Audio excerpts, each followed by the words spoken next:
Somebody from the BBC tweeted something unbelievable.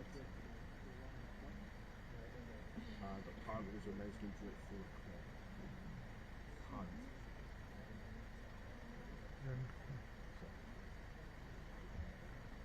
No, you're fine, you're fine. No problem, sir.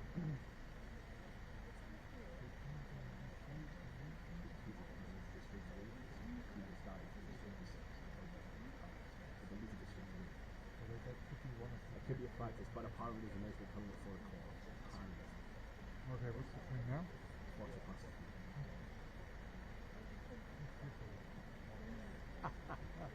Can you remember it? I was. From London. We just wanted to see you. Have a look. Good for those, yeah. I was here 2 days ago. For Johnson and Johnson and Plus, yeah, then both over in the back. Well, it's good. I'm surprised they're all shopping in there. It was worse on Tuesday. Oh, right. Oh, so that's even the drove. Yeah. Oh, okay.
Bauer. Oh, okay, no Bauer. But you've got more coming distance.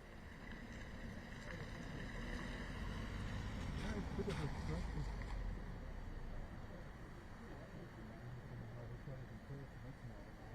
Wow. Why Perth? Why not here or here?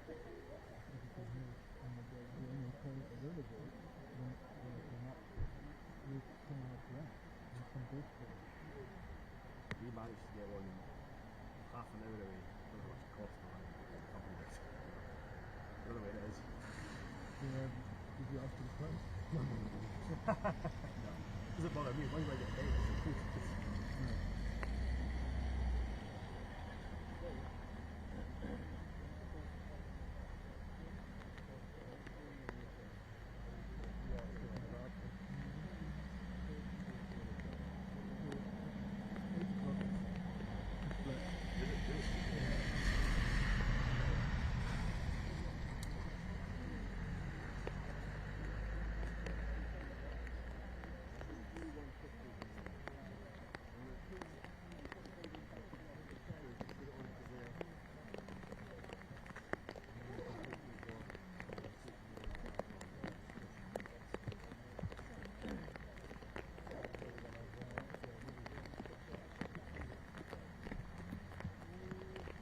Are you based in Edinburgh?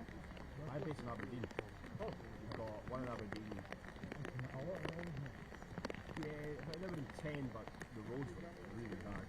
Really? Oh yeah, what water, really bad. It's like an hour and a half. You Alright. couldn't really go much quicker than 30, 35 because you're just driving through puddles of water.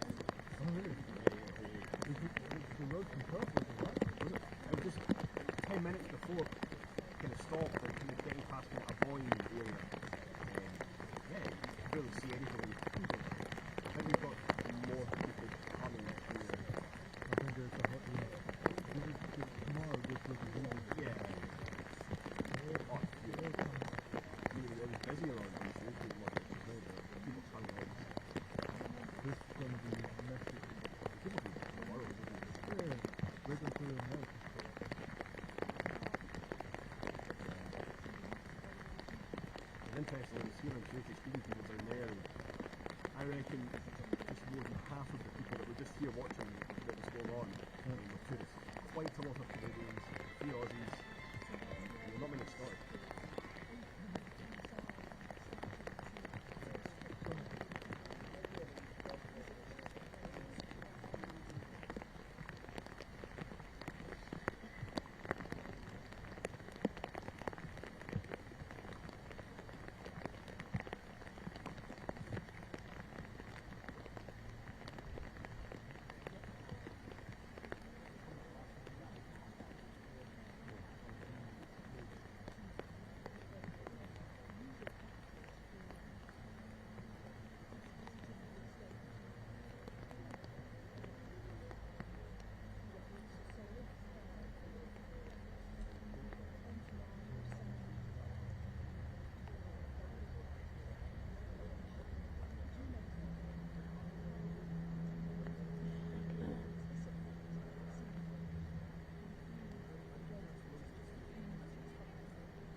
Why? Oh, it would make sense. There's another big shop there.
daughter, and Prince Andrew, Prince Edward, along with Sophie the Countess of Wessex, William, Harry and Meghan all thought to be making their way up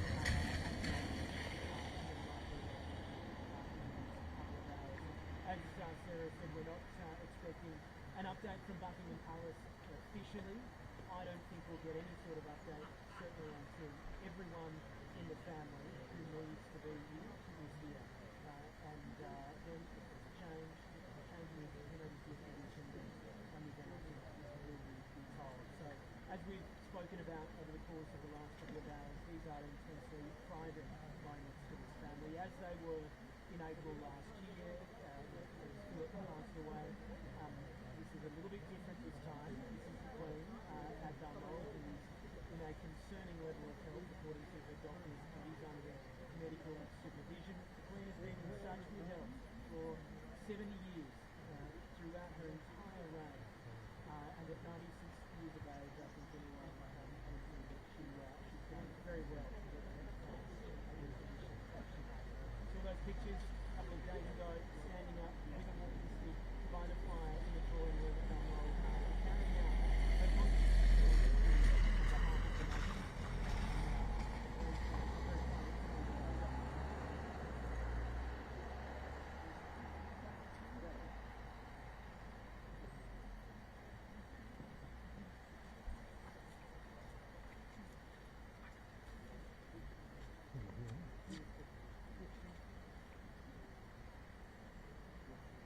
Hi, buddy. Are you what?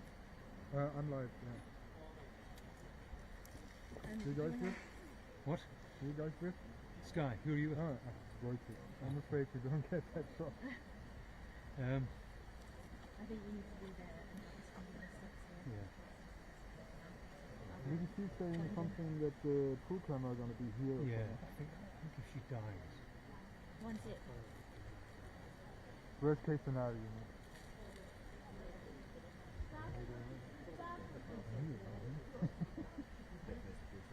Yeah. I couldn't quite get my act together with this.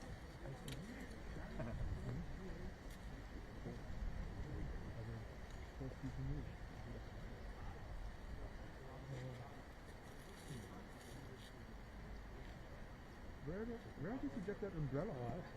Brimar. It's pretty cool. That was all we had.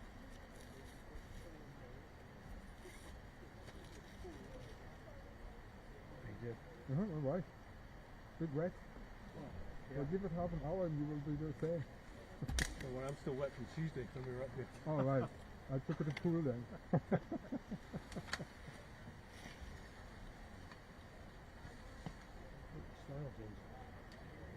That prunage. Bear in mind we're going to have prayers here in 2 days of restoration. well, Stop, let's get on it. in a couple of hours, we're going to have the whole situation's going to move because we've got all our family. But until that is critical. So in a couple of hours, what's going to happen? Once she dies, they can set up, organise, Oh, the two all away. will be cleared up. Oh, okay. But,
standard for me.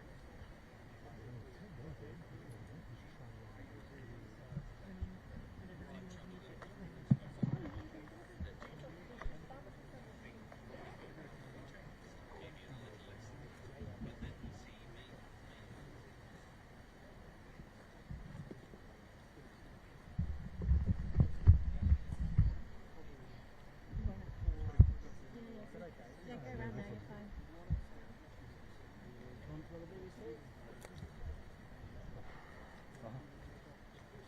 Are they moving? Yeah.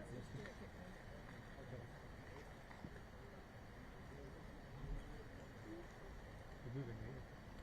You're moving. Yeah, because this is a big decision.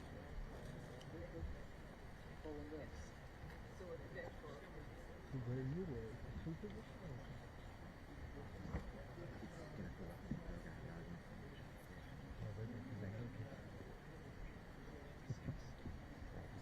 Yeah, yeah, yeah.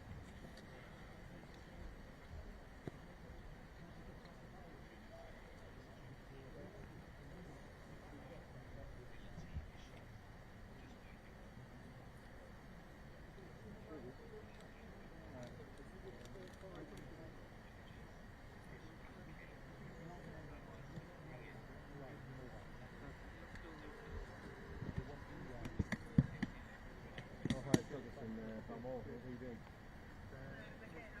Not bad. Have you seen anybody going in? Yeah, we came with I helicopter. haven't got a booking in yet. We're just gonna... We hear one helicopter around Cool. 11:30. That's port two, We yeah? hear the helicopter. Nice one. Okay, I'll give a shout back, okay? I've been here since, but all the cars coming and going were empty.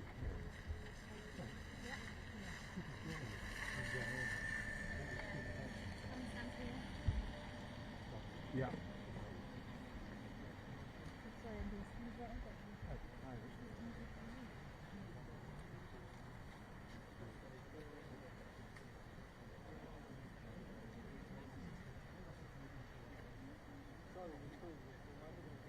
Yeah, sure, we can do here.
Another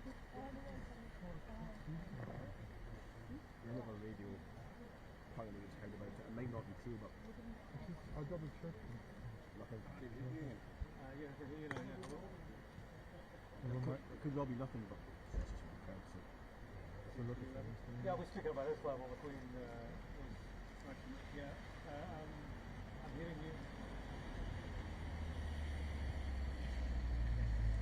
Well,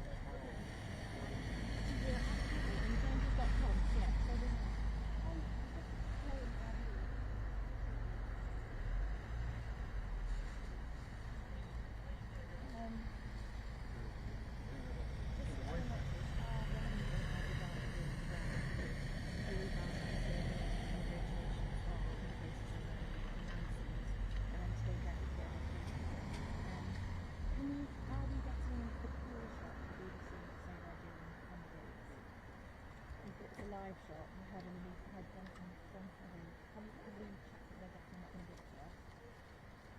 Because currently, the stand-up position is kind of giving a little bit. Are you getting some fish and chips? No, wait, the film's coming at half 8, we can do all that then. Can you move a little bit? Sorry.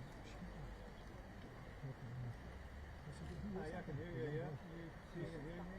He's one of our senior producers. I might actually do this for a minute because we are going to stay forever, aren't we? So we'll just keep Yeah, going. we We haven't got to go and get some stuff. Okay. Anyway, Alright, cheers. I've heard it just landed soon. Thanks. So Bye. Princess landed and so that. well, this Sussex. Don't know which one it's got. So we've got to be here at half 4 now, we'll have to, We're going to lose light at days. And then this is going to be pitch black. Yeah. With one lamp. I think it gets me this. What was about the about the new entrance? About the what? The new entrance? Yeah, how you You guys guys? got any idea if there's anything actually going to happen with it? Just going like the back door. They're already in by helicopter. Yeah, well that's what we Some- kind of some- guessed. Are William and No, you Harry, can't. are they dropping as well? Are they? I think they're already there. I think they've just arrived at Aberdeen, so about an hour. Yeah. We'll see them anyway. You're in. Huh? You're in. And you go out and then you go back in. We're literally living across the road, so we just walk across the, there's a little footbridge. You walk across and that's huge. Well, that house there. No, so you go Once you into... go, I know where the footbridge is. Yeah, so go into that footbridge and then just like onto the road and you go on the road. Oh, right. And we'll be able to see Tomorrow here will be more interesting. I think tomorrow. Tomorrow will be, you won't see so many crews in your life. You think? Nobody feels.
You are looking live at the gates of Balmoral Castle in Scotland, where Queen Elizabeth II's health has taken a serious turn for the worse.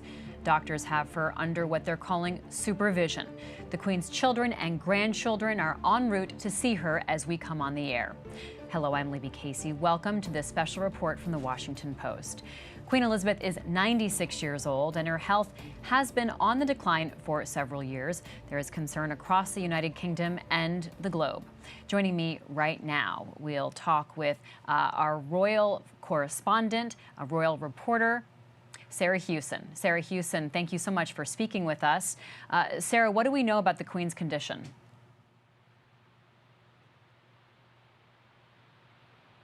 Sarah Hewson, can you hear me? We'll see if we can get Sarah Hewson on the line soon. In the meantime, we have James Homan with me here in the newsroom, also Hannah Jewell.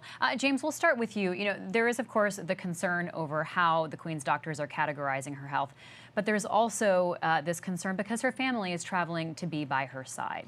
Why are those both significant? Both are very significant. This is a woman who is in her late 90s, who was celebrated just a few months ago at her latest Jubilee. But she has not returned from Scotland, where she has been now for a little while. And the fact that the family is going and that the doctors have put out this highly unusual statement has put all of the United Kingdom on high alert. So Hannah Jewell, 96 years old, of course, a remarkable age, and the Queen just celebrated a very important anniversary of her reign. Tell us more.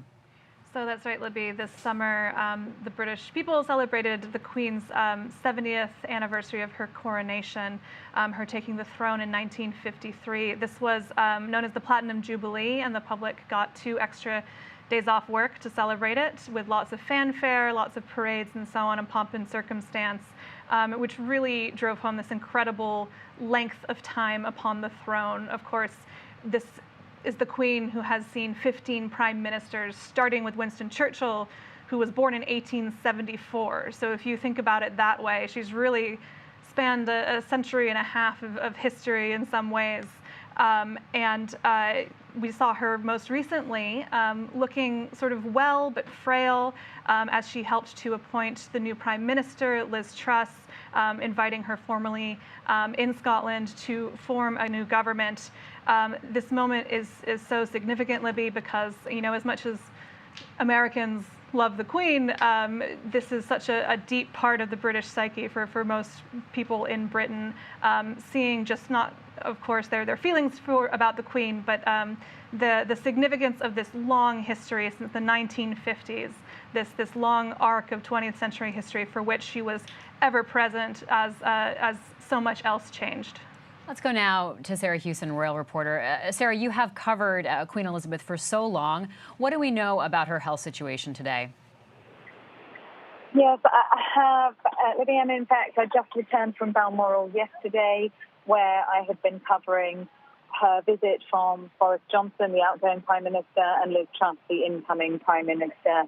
And when we saw the image of the Queen standing in the drawing room at Balmoral Castle, I think most of us breathed a small sigh of relief because we hadn't seen sight of her since July when she first travelled to Balmoral, and we knew that there were health complications that had prevented her from attending the Highland Games, which is one of her favourite events, but also a sense of foreboding at how frail she looked. She was standing, she was using a stick, she looked very frail, although she looked in good spirits, and she was beaming at the new Prime Minister, Liz Truss. So when the news came through today, the statement from Buckingham Palace, although it is not a surprise, it still comes as a shock somehow, doesn't it? Because the Queen has represented constance and continuity and stability to the British nation for so long. She's 96 years old, and she has still been working. She was still doing her red boxes, her government business on Tuesday. She felt very determined that she should be a part of that very important constitutional duty, seeing the smooth transition from one head of government to another. But it is very serious. And I think the fact that Buckingham Palace issued this statement, an unprecedented and rare statement, told us that things were not looking good. Now, And Sarah, the statement is members of the royal family travelling there urgently made us realise quite how serious it was. And the statement from Buckingham Palace is quite short. It just says, following further evaluation this morning, the Queen's doctors are concerned for Her Majesty's health and have recommended she remain under medical supervision. The Queen remains comfortable and at Balmoral. There's a lot that's unsaid there. But perhaps even more significantly is the fact, as you were just saying before I interrupted you, that her family is going to join her. Yes, and in fact, just a short time ago, we saw Prince William, Prince Andrew, Prince Edward and his wife Sophie, the Countess of Wessex, landing at Aberdeen Airport. They had flown there on an RAF flight to Aberdeen Airport. It's about an hour's drive from Aberdeen to Balmoral, should they drive rather than take a helicopter. And then the family will gather at the Queen's side. And although we see this very much as a moment of national and international importance, I think that is a poignant reminder that this is a moment for a family as well, a family coming together, and a moment of extreme difficulty for the family. Let's bring in London Bureau Chief William Booth. Bill, give us a sense of how the United Kingdom is reacting in this moment. You know, I think Sarah said it so well that while not a surprise, there is an element of shock. Yeah, I mean, I think that's quite true.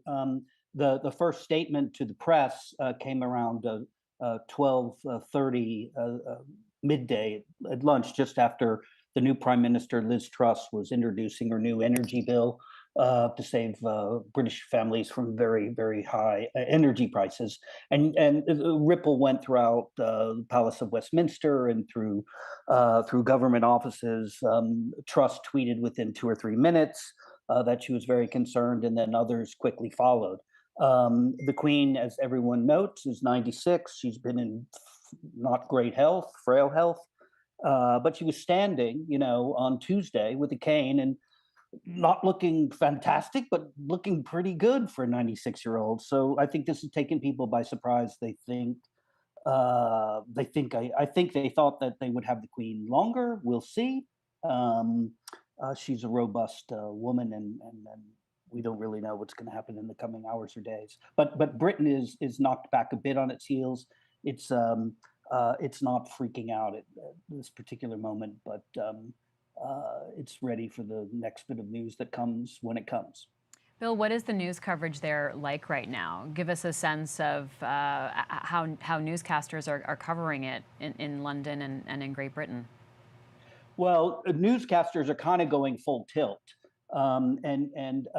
Dramatically, some of the BBC presenters started appearing on camera in sort of a black jacket or a black tie. And me and my colleagues went, oh my God, it's happened. We just don't know it yet. But all the BBC programming has been scratched for the evening. All the news papers and websites are going sort of all on the Queen at this particular moment. Sarah, if you're still with us over the phone, can you give us a sense of you know, how significant this Queen is in terms of the lives of, you know, everyday people where you live? I mean, most people in the United Kingdom and beyond have only known this one Queen.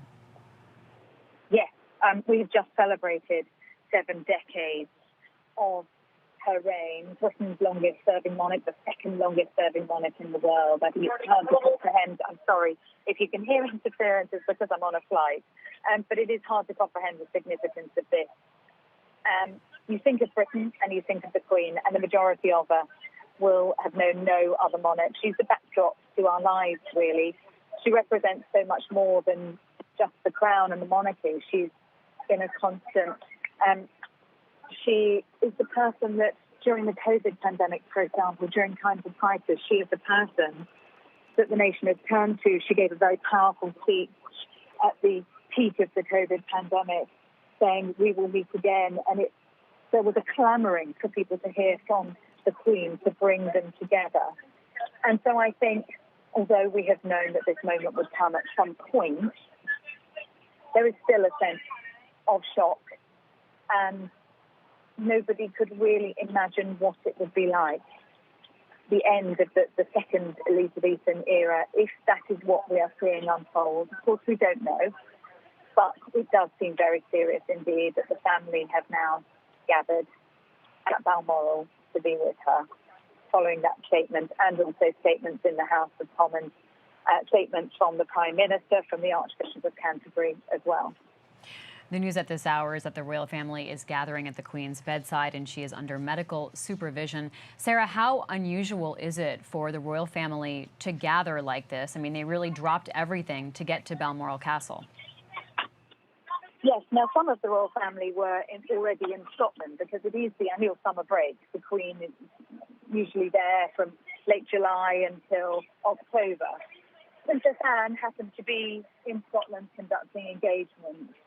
The Prince of Wales and the Duchess of Cornwall were also in Scotland at Dumfries House, their property there. So they were able to get to Balmoral fairly quickly. But then we know that 7 members of the royal household took a RAF flight from RAF Northolt in London to Aberdeen. Prince William, Prince Andrew, Prince Edward and his wife Sophie were on board and now making their way to Balmoral. The family really coming together. Also Harry and Meghan, they were due to be conducting an engagement in London this evening for a charity event.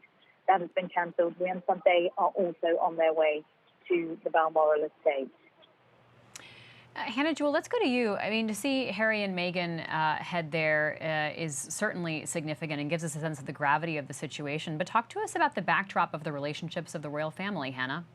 Well, of course, there has been this tension between the Sussexes, Harry and Meghan, and the rest of the royal family over the last few years as they have sort of cut ties, moved to Los Angeles, and sort of renounced a lot of their formal royal duties. It's actually unclear right now if Meghan is going up. Harry certainly is on his way to the Queen's bedside. It is not known why that is. The two were already in Britain by chance for the Well Child Awards, which is a children's charity serving children with serious illnesses. We know that all 4 of the Queen's children are there.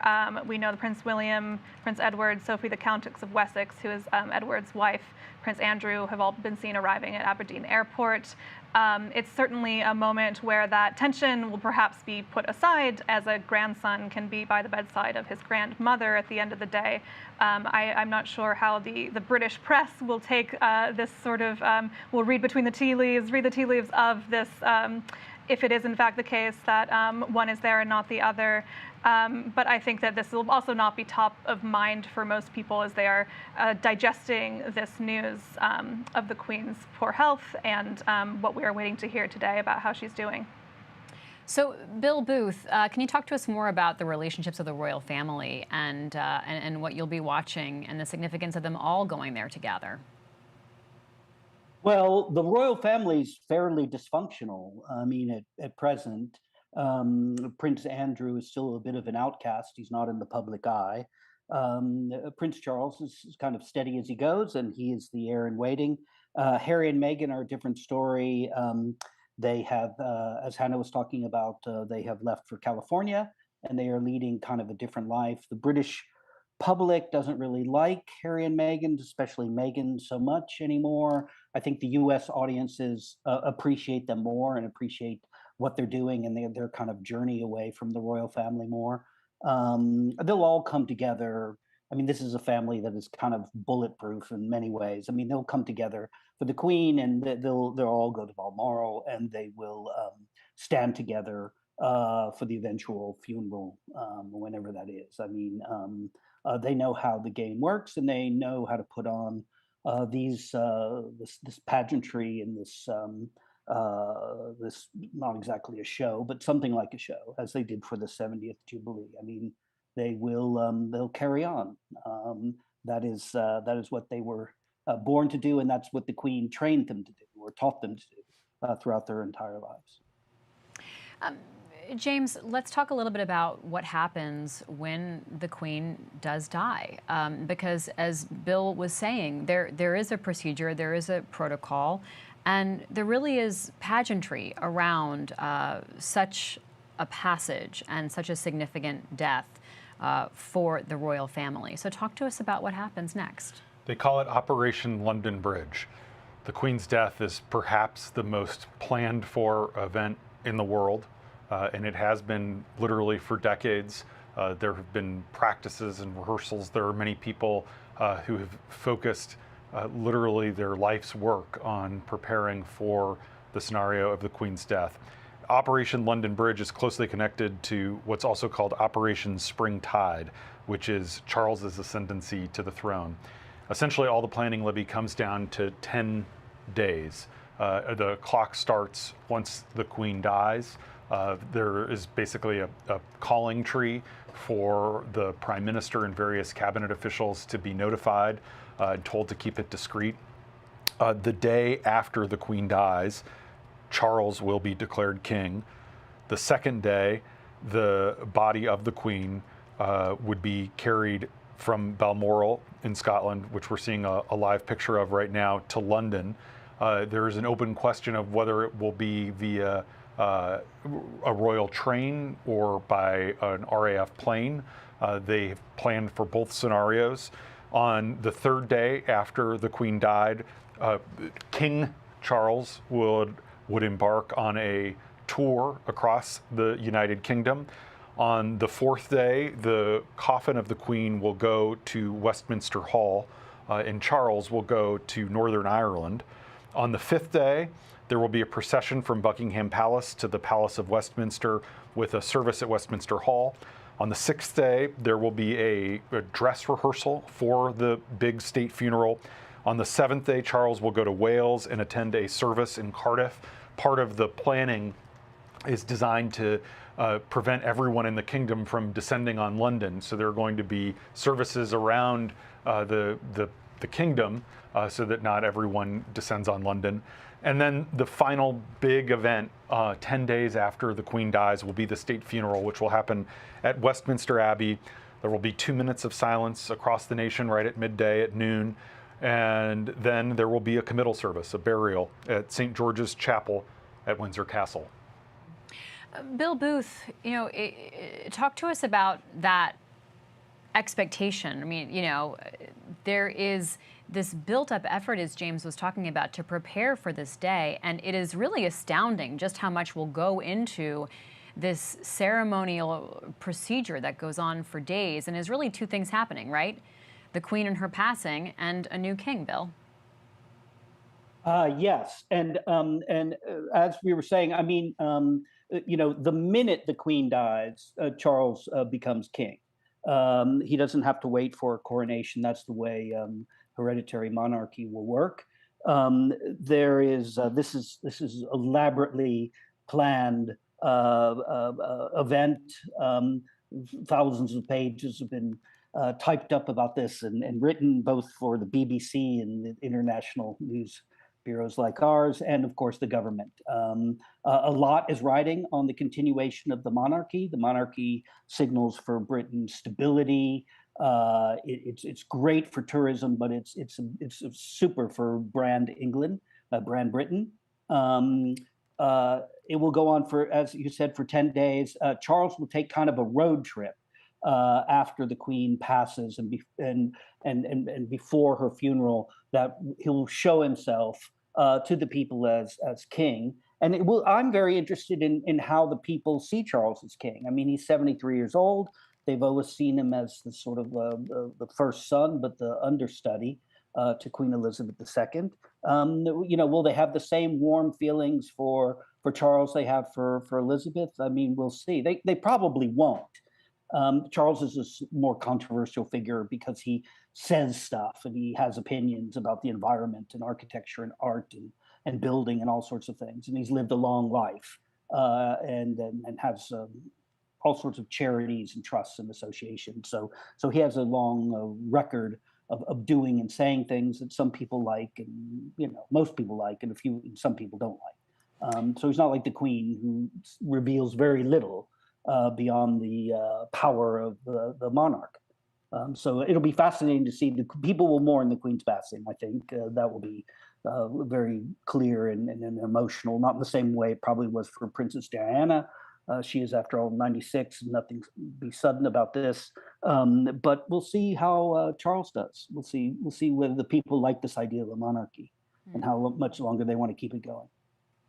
Let's bring Rhonda Colvin into the conversation. You know, Rhonda, people in the United Kingdom certainly have a connection to and strong feelings about the royal family, but it's people outside of the UK who have an attachment to Queen Elizabeth in particular. Tell us about that. Yeah, you know, this is such a significant moment in geopolitical history that even those outside of the UK and outside of the Commonwealths will really feel this whenever an announcement may be made. She's been around longer than most world leaders. In fact, she has met all living U.S. presidents, starting with Truman and with the exception of Lyndon Johnson. So she's been a constant to a lot of Americans who have watched her family expand through the years. And, you know, during her time as queen, she has withstood, you know, a lot of ebbs and flows of the popularity of the monarchy, just like our colleague was just saying. But outside of the UK, there often has been, you know, popular feelings and sentiment toward the monarchy. So I expect that when any sort of announcement is made, you'll hear an outpouring of sympathy from a lot of Americans and also our leaders here in the United States. Hannah, let's talk about the Queen's role, not just as someone we think of guiding England, guiding Great Britain, but also as essentially the head of state for other countries as well. Tell us about her relationship with other nations. So the Queen is the head of state, of course, of the United Kingdom, but also of 15 Commonwealth countries outside of the UK. She was actually touring the Commonwealth. She was in Kenya when she learned that her father had died and that she would be becoming queen much sooner than she'd anticipated in 1952. And of course, the head of state is in Britain, in a constitutional monarchy, is largely a ceremonial one, but it's a very symbolically significant one. We saw this with her earlier this week, on Tuesday, 2 days ago, playing her role in formally appointing the next Prime Minister, Liz Truss. But you see more broadly mixed feelings about the Queen, about the royal family, about continuing such a relationship. There's actually a number of Caribbean countries that have looked to sort of sever ties to have a president rather than have the Queen continue as a head of state. But her really global impact and indeed the mourning will be a global one, as Rhonda was saying. And to Britain too, losing its head of state of such a long time is such a symbolically huge moment, particularly as Bill was mentioning.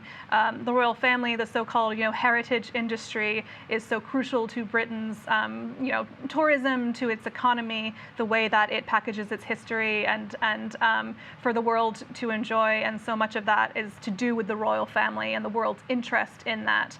And indeed, of these Commonwealth countries where the Queen is on the money still. And so there's all these little symbolic things that are going to be affected and changed when the time comes. Bill Booth, how has the relationship of the royal family changed and evolved even in recent years with some of those Commonwealth countries? I say it's probably gone down. A number of countries in the Caribbean are thinking about breaking ties with having the Queen as their head of state. I think there's a lot of support and honor shown for the Queen when she goes visits abroad to the Commonwealth countries. But this is the 21st century, so a lot of countries feel like that's kind of a 20th or 19th century institution. And they want to go their own ways. They want to do their own thing, less under the shadow of the Queen or beside the Queen. That makes sense. The Commonwealth is a great idea. It's a good economic idea, but how much one wants to be tied to the monarchy is a decision these countries will make, and I think a lot of them will slowly peel away under Charles. We're watching the Queen's health. The royal statement from Buckingham Palace has just said that the Queen's doctors are concerned for Her Majesty's health. They have recommended she remain under medical supervision. Her family, however, is traveling to Balmoral Castle to be with her. James, that's really something we focused on because of the significance of so many family members traveling there, putting aside any tension or fractious relationships within the family to go there. One complication is that they have many different spokespeople at this point because they're not all under the umbrella anymore of what Prince Charles is under. So there's sort of this effort to try to make sure we have information from all these different camps, James. Right. I was about to say, just like, the royals are just like any other family, except they're not, because they do have these coteries of communications aides and hangers-on, and it's not just Harry and Meghan who have gone to California, but are there, of course, in Britain right now. It's also Prince Andrew, who was so implicated in the Jeffrey Epstein scandal. These are all members of her family. These are her her children and grandchildren. And for them, she's not the monarch or the head of state. She's their mom and grandmother. So it's none of us have been alive for a world in which Elizabeth is not queen. She's the longest serving monarch in Britain's history, but the second longest. She's just 2 years short of the Sun King, France. And so all the members of her family are this is all they've ever known. It really is remarkable when you think about how different the world is than the one that existed when Elizabeth was born. Hannah, Liz Truss, the new Prime Minister, has tweeted out the whole country will be deeply concerned by the news from Buckingham Palace. How much do we know about the time they had together? This new Prime Minister has just come into power, Hannah. Well, it was already unusual, and it was an indication of the Queen's state of her health that that the plan had to be for Boris Johnson and Liz Truss to both go to Scotland in order to take part in this ceremony. And we saw this picture of the two of them together, just shaking hands, inviting Liz Truss to form a new government. But I really can't imagine what a huge moment to become Prime Minister for on your third day in office. Liz Truss is already facing a very troubled time in Britain, a really extreme cost of living crisis and energy crisis, sort of sparked by the war in Ukraine. A lot of British people and businesses who are looking at really significant bills for their energy as a result of this, and she has been busy sort of presenting her plan for how she plans to cap those bills and how to deal with it. But now, of course, this is going to take all of the government's focus. This is such a huge moment, as James laid out the plan, this whole 10 days that we're looking at. But it's really this brief meeting that Liz Truss had, becoming the 15th Prime Minister that the Queen had met with. In the past, she had met weekly in private audiences with each Prime Minister. So again, while not technically playing a political role, still having that very important, very regular and consistent role in British politics. With these not many people have an audience with the Prime Minister every week. And so her whole focus will have to change to this, I am sure, even as there's so much else going on in Britain. She tweeted earlier, Liz Truss, saying, "My thoughts and the thoughts of the people across our United Kingdom are with Her Majesty the Queen and her family at this time." We're sure to hear more from her on this. With me now, post-royal blogger and opinions editor Autumn Brewington. Autumn, it is so unusual to even hear any sort of statement come out about the health and wellness of the Queen. Give us a sense of that significance. It's hard to overstate how significant it is. The palace is really particular about the things that they choose to comment on. They don't comment on a lot of things. So the fact that they said they're concerned about the Queen's health, and also the fact that other members of the royal family are going to Scotland now, it's enormously significant. So talk to us about the 70th anniversary that just happened of the Queen being on the royal throne, and how significant that was in her tenure, her life, but also in the lives of her subjects? So one thing that is interesting about your question, it's really, we're not just seeing a moment that impacts sort of today's generation. She has been queen for more than 70 years. So going back so many generations, she served in World War II.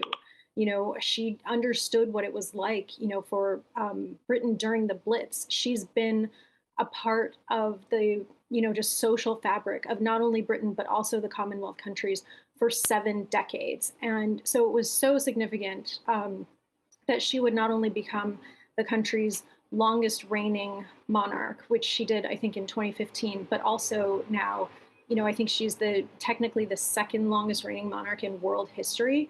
She, just through the length of time that she's been on the throne, she's really shaped how people see monarchy and just what the role is. And it's something that she's been so present for people. She's also really become part of the background. She's on the stamps, she's on the money, she's the queen. Like, you don't even really have to think about it. She's always been present. So for her to not be present, it's just, there's so many different ways in which she comes out of public life.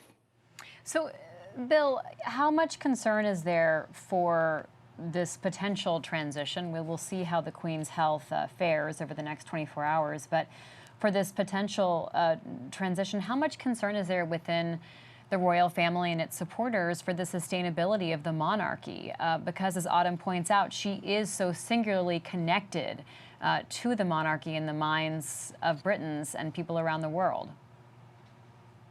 Yes, if you look at public polling in Britain, the Queen has very, very high numbers, and her heir, Prince Charles, who would be King Charles, comes in much lower. And so the face of the monarchy will change dramatically. We'll go from a very nice older lady who's been on the throne forever, since before anyone was really born. She's 96 years old, to Charles, who people have opinions about, and some of those opinions are negative. Most Brits are in support of the monarchy as an institution. There's a decent number of Republicans who don't like the idea of a king or a queen. But I think most Brits support the institution. I think with Charles, it will go on. He'll be a very different king, a very different monarch than his mother. And we'll see how that goes year in and year out. I mean, Charles has had some scandals in the recent, even just few years, about he runs lots of trusts and foundations, and he has to raise money to do that. And so he deals with some some iffy people. I wouldn't call them completely, sketchy, but he deals with all sorts of donors from all sorts of countries who want to be close to the monarch. And so we'll see how all that shakes out and what people think of him. But will the monarchy survive the 21st century? That's an open question. Will it survive for the next 5 or 10 years? For sure, I think. Rhonda Colvin, it was just last year in 2021 that we were all together to witness the funeral and the ceremonies for the Queen's husband, the late Prince Philip. He lived to the age of 99. Tell us about their relationship and what his passing meant for the Queen. Yeah, he almost lived to be 100, and I know a lot of people were watching the Queen's health after he passed away because there was such a closeness. Their marriage spanned over 70 years, 3/4 of a century. He was a constant in her life and someone that she said was a rock for her. And it's sort of hard to kind of imagine someone who has sort of the majesty of the Queen needing some support, but he was that for her. And in fact, he was the person who told her in 1952, when her father George died, he told her that she would be queen. He announced that to her. and he helped raise the kids as well. And that's something that we often don't focus on when we talk about the Queen or the royal family, is the fact that they are very human. There is a family structure there, you know, father, wife, son, daughter, and we're kind of seeing that play out now as we see the family gather together. And it reminds us of the humanity of the royal family. But through his death and his sickness before the death, we learned a lot about just how close they were, even though that's something that they may not have telegraphed to the rest of the world. But from those who know them and their family, of course, have said that they had such a rich marriage and a closeness. James, let's talk about Prince Philip's funeral. It was really remarkable to watch Queen Elizabeth by herself in the pews there at St. George's Chapel in Windsor. Mourning, you know, she was dressed in black and her face was veiled in a mask. She almost looked as if she was part of the pews, but it also set in motion part of the scandal that brought down Boris Johnson, because Boris Johnson was imposing all the COVID lockdown rules that required the Queen to mourn the loss of her beloved husband alone at the same time that he was having these parties at 10 Downing Street. And it pained a lot of Britons to see their Queen so isolated, so alone. It really is remarkable how much the Queen resonates with the common man. Polling has shown that she is sort of most beloved by the lower classes. And she was a speaker. We see there some Range Rovers heading into Balmoral. She got COVID, just like so many Britons did. And early in the pandemic, she was releasing these video messages. And in one, she ended by recalling the World War II song, "We'll Meet Again." And again, she's someone who, as a child, experienced the Blitz, and that was a wartime anthem in Britain. And so she, you know, from World War II to the pandemic, she really helped, even though she was such a neutral political figure, guide her kingdom through this pandemic. We know that the royal family has rushed to Balmoral Castle to see Queen Elizabeth. Harry has gone without Meghan. We have that report. Hannah, what will you be watching in terms of the family and how they handle this development of the Queen's ill health? Well, of course, the big question, as others have been referring to, is that of King Charles, of Charles's popularity or lack thereof in Britain, in the Commonwealth, around the world. I think that, as people have been saying, the Queen's really steadfast commitment to this official political neutrality has, I think, allowed for her incredible popularity, whereas as Bill was saying earlier, Charles's various scandals involving donors, involving lobbying, it's less of a secret where his politics lie, and that sort of throws the whole idea of the constitutional monarchy into question. Is this merely a symbolic figure or a figure with real political power? And I think it's more difficult to reign as popular as the Queen has if you sort of cross that line, perhaps. I think that, and while the Queen is, of course, officially apolitical, she still has this incredible political power, as James was talking to. Her commitment to COVID social distancing rules at her husband's funeral last year was so central to the outrage at Boris Johnson and the endless reports of more and more parties that had been happening in Downing Street, really at the same time that the Queen was sitting alone in a pew at her husband's funeral. So while she is not, you know, like out there lobbying and taking political stance, really going in opposition to the Queen and the Queen's behavior in that way is going to be harmful to any British politician. Will Charles have the same sort of power over British culture and politics is unclear. I think we can't underestimate how alive the memory of Princess Diana is, how that quintessential scandal of the 90s remains in people's minds, and how beloved she was, even to those in Britain who might not care for the royal family, the monarchy as a whole. She was seen as this sort of anti-royal royal for so many reasons.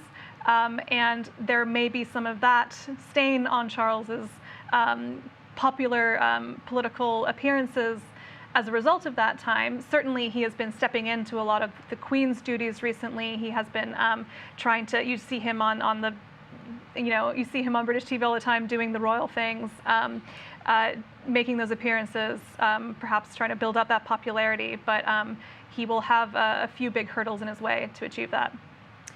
Rhonda, the pop culture interpretation of the Queen, and also, the last few decades, the death of Princess Diana 2.5 decades ago, all of these series that have come out sort of delving into the history of the royal family. How much of that is influencing and coloring how we here in the United States view the royal family? Well, it seems through the span of her time with the crown, she has had to come up against the popularity of the monarchy, and especially what the monarchy looks like outside of the UK. And I think throughout time, you have a lot of Americans who have followed all sorts of pop culture, whether it be the Netflix series The Crown, whether it be, movies that came out. There was one that came out called The Queen with Helen Mirren, where she is seen in the way she was when she heard about Diana's death. And a lot of people who are royal biographers, those who are journalists who cover the royal family, have said that some of those depictions are not exactly accurate, but it has shaped, in some Americans' mind, what the monarchy is and who Queen Elizabeth is. But a lot of journalists say that cover the royal family do point out that she is very human. She is someone who was a grandmother to Harry and William when they learned their mother had died 25 years ago. And in fact, they were at Balmoral at that time when they told Harry and William that their mother had passed. So this estate is also very significant in the life of the royal family. But overall, Americans kind of, you have maybe a couple different camps of Americans, where you have some who are royal watchers and they're all into it, and you have others who kind of come and go with their royal knowledge. But almost all Americans know Queen Elizabeth. She is a fixture on the global stage that has been throughout most people's lives. So whenever there may be some sort of announcement, there is going to be that outpouring of sympathy all over the world. This is a truly significant moment. Autumn Brewington, what was the Jubilee like when the Queen and the UK celebrated her 70 years on the throne? There was a lot of, I think, celebration tinged with a little bit of sadness. Like this idea, when the announcements came that the Queen wouldn't be present for certain ceremonies, people sort of recognizing this might be the last big event at which she was seen. And in particular, there was this amazing concert outside of Buckingham Palace, I think on the third night. And when Prince Charles spoke, as he had during the Diamond Jubilee 10 years earlier, he mentioned, his father, Prince Philip, who wasn't there. And that was such a human moment. 10 years earlier, Prince Philip had been part of the celebrations, but he was hospitalized. And so Charles led a round of cheers for the crowd, saying, perhaps he can hear us in hospital a few miles away. And this year in June, when, people are celebrating the Jubilee, but also at this moment where he is clearly in more fragile health, here was Charles saying, we know how terribly you miss your strength will stay, which is how the Queen had famously referred to her husband. And clearly she missed very much after his death. William Booth in London, I'd like to hear more from you about how the British people are processing the news of the Queen's ill health and how much it's dominating the conversation or not, frankly. It's completely dominated the TV airwaves, the broadcast, and a lot of online news. The news broke kind of slowly at midday with the palace announcing that she was under medical supervision. People are kind of just catching up to it now. The Queen has not passed away. She is alive. She's at Balmoral. But I mean, I think Brits are reacting to it, and I think they're waiting to see what happens. Many people who've had elderly parents know that things can come and go, that they can grow very ill and then kind of bounce back. People are just watching and waiting. There's no big, huge outpourings of grieving or worry in front of Buckingham Palace. As you see there, there's some people outside of Balmoral Castle. Most of those to me look like media and a few locals. So I think people are waiting and watching. They've been kind of prepared for this for a while. I mean, to be honest, she's had a few health scares, and then during her Platinum Jubilee, she missed a handful of events. And those were events that she was scheduled to be at, like at St. Paul's Cathedral. She was supposed to be there, and then at the last minute, they told us she'd overextended herself the day before, watching the parades, and couldn't make it. So people are smart, and they know what this means, that she's in failing health, and so they're seeing what's happening next. Hannah Jewell, the British media coverage will certainly be something to watch as this story develops and we track the Queen's health. What is it like? How does it differ from what we might see here in the United States or around the world? Well, of course, while it makes sense that news organizations all over the world will have prepared for this moment, putting a plan in action, I think it's really just going to be taken to the next level in British media, and everything from the BBC to the tabloid press, I think is going to be really wall to wall. And we saw a taste of this with Prince Philip's death and the coverage of that, in which basically all radio, from news to like pop radio channels, all cut out with the same, to go to the same announcement of his death. And we saw this really all regularly scheduled programming canceled and replaced with this royal coverage. Today we've seen the BBC suspend their regular programming. We have all the big networks, ITV, Sky, so on, are all covering only this. So, which really indicates the seriousness of the situation. They've also brought out their their main anchor of the 10 o'clock news on the BBC, Hugh Edwards, who normally is like the sort of main primetime anchor. He has been on Today all day, seen in this, black suit, black tie, all of these indications of how seriously they are taking it. Really, nor indeed would the royal family be gathering in this way if it were, not as serious as it could be. We're obviously still waiting to hear about that. And meanwhile, there are a few people who are beginning to gather outside Buckingham Palace, a few outside Windsor Palace in the rain, to gather and await any news there. Bill Booth, let's recap what we know so far about the Queen's health at age 96. Tell us what we know. We don't know very much. We know that her doctors told us at midday today that they were concerned and that she's under medical supervision. She's at Balmoral Castle, her Scottish royal estate and holiday residence. She's not been taken to any hospital. She's still at home at residence. But as my colleagues have mentioned, the nature of that note was very concerning, not just to the news media, foreign and domestic, but to, Liz Truss, the new prime minister, and people around the world. They were alerted to the fact that the Queen probably wasn't doing very well. But that's all we know officially at this point. And we know that the family, her children and grandchildren, are heading to her side. So Prince Charles is there, Prince Andrew, Princess Anne, and then Prince William and also Prince Harry is headed there. And so I think a lot of people are reading a lot into that, probably for good reason. James Hohmann, let's go to you for what happens if the Queen should die, because it is a very structured plan. In fact, the British have been preparing for this. The early iterations of Operation London Bridge started in the 1960s. And a lot of the planning revolves around the initial first hours after the Queen would die. We wouldn't necessarily get an official announcement right away after she had died so that people could be notified. We would expect to hear from Prince Charles on the day that his mother passes away. The Privy Council is poised. It is a hereditary monarchy. It's not like there's an election. Would officially declare Charles to be king the day after his mother passed away. He would address the country, and then we'd also see that both chambers of Parliament would convene immediately. The if possible, within hours of the Queen's passage. In the House of Lords, the 2 thrones there at the heart of the chamber will be replaced by a single chair and a cushion bearing the golden outline of a crown.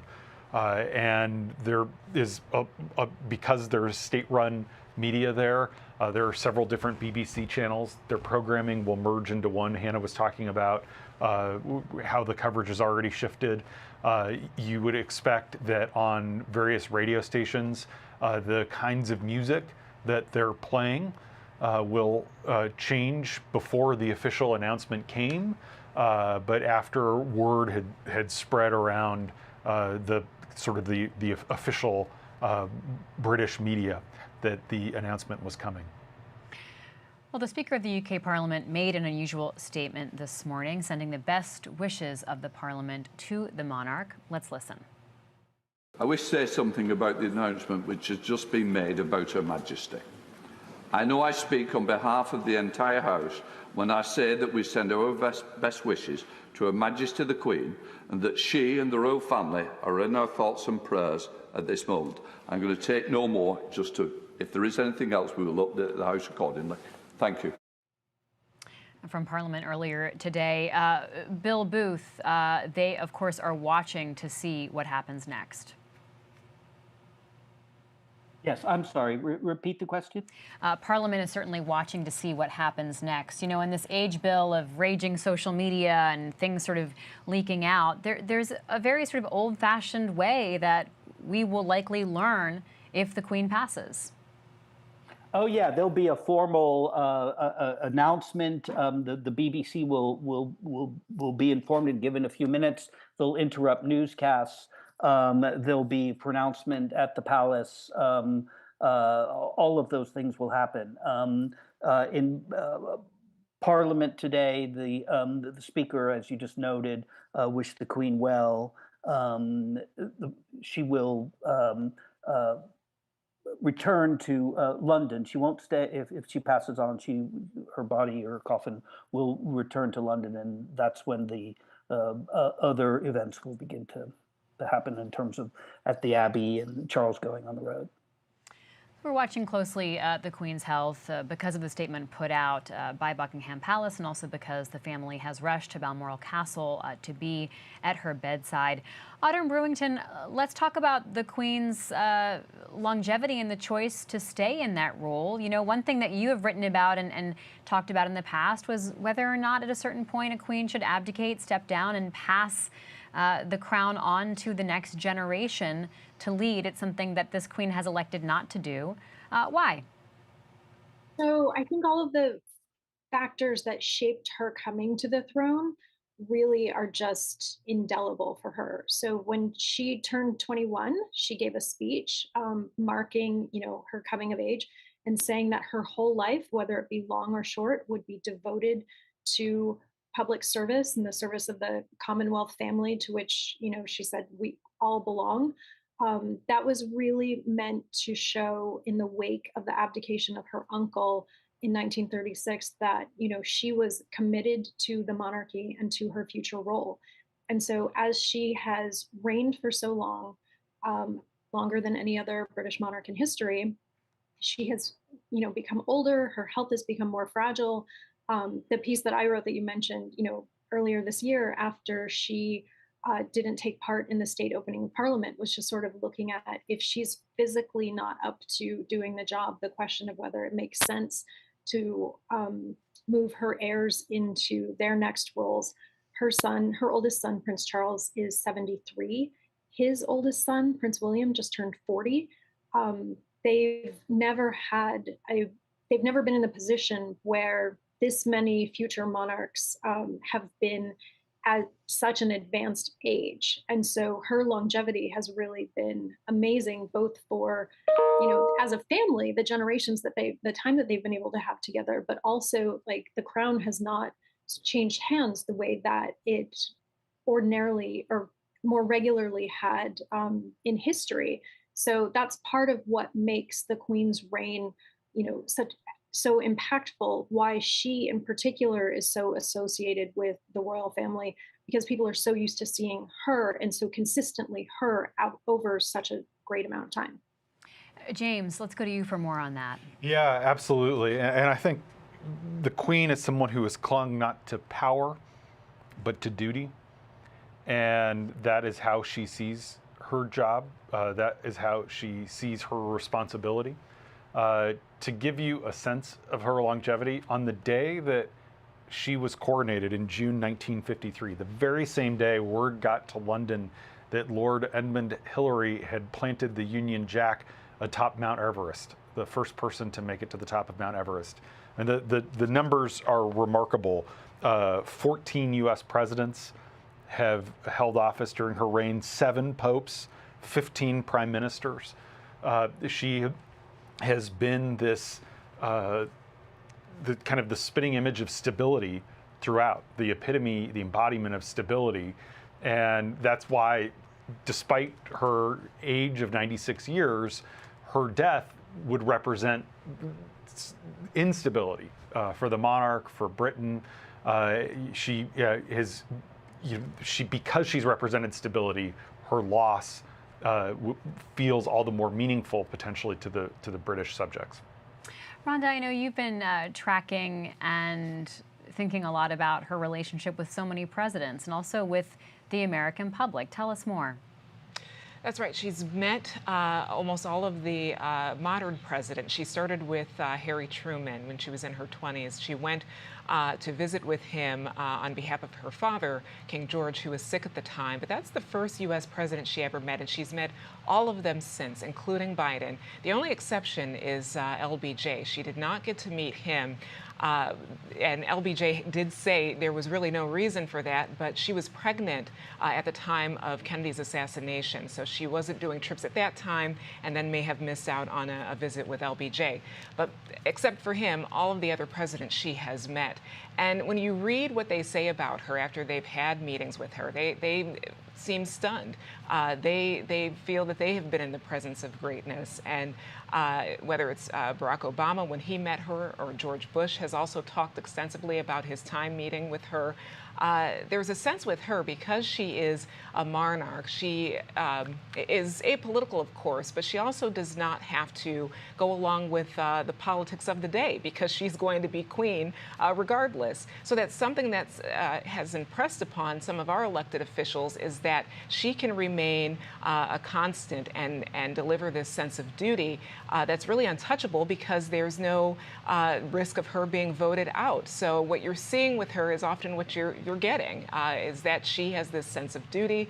Some royal watchers and those journalists who have covered her for years say she loves her job. That is what has made her withstand all of these years, is she actually loves being the sovereign, loves being the crown, and that is something that she has also tried to teach her family. And you saw that a little bit in the last few years when Harry and Meghan wanted to step back from their royal duties and not have those titles. That was something that kind of took a little time for the royal family and all the title assignments to be worked out, because that's something that had not been done really before. There is some precedent, but not exactly how they did it. But there is always a sense of duty from her, and that's something that it appears that she's wanted to pass down to her family. William Booth, after the comparatively long time for David Cameron to serve as prime minister for about 6 years, we've had a succession of prime ministers who have not been in office very long. So tell us about this incredible contrast between a queen who is just there for the long haul and these PMs who are sort of coming and going. Even ones who have lasted a decade are always outlasted by the Queen. Yes, I mean, even the most long-termed prime ministers in Britain are always bested by the Queen. But I mean, you're exactly right. I mean, in recent succession, we had David Cameron for a while, and then pop, pop, pop. We had Theresa May, then Boris Johnson, and now Liz Truss. We've had 3 prime ministers in a few years. All in the Conservative Party. The Conservative Party's been its hair has been on fire and has been going a little nuts, and they keep getting rid of their prime ministers for one reason or another, which we can talk about some other day. But I mean, compared to the Queen, the prime minister is there for their 15 minutes of fame and then off. Same with the governments. Ministers appointed and then ministers go. Everyone seems sort of a short timer in the government these last, 5 or 6 years against the Queen. The Queen carries on. There's nothing undermining that at all. But the government has been in some disarray and have a bunch of different leaders. Liz Truss just met her on Tuesday, we'll see how many more times Liz Truss meets the Queen. If the Queen survives and keeps going on, but she's in frail health, she might not be taking her weekly Wednesday afternoon meeting with the Prime Minister, with Liz Truss, which is something that Boris got to enjoy for his 3 years and something that Theresa May enjoyed for her 3 years. So the weekly sessions in Buckingham or during the COVID pandemic by telephone. James, what has the relationship been like between the Queen and the various prime ministers? It really has depended on who the prime minister was, and some of it has depended on the power dynamic. When Winston Churchill was prime minister, she was a young woman new to the job. He was very deferential and respectful, but he was in many ways the elder partner. In more recent years, sometimes the Queen has these private sessions with the prime minister, and they really have stayed remarkably private. The council doesn't leak out. For some prime ministers, it's been more like a therapy session. For others, it's been more kind of a box-checking exercise.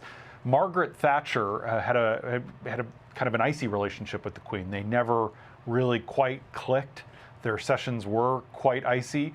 Liz Truss, the new prime minister, has said repeatedly and really modeled herself after Margaret Thatcher, the Iron Lady.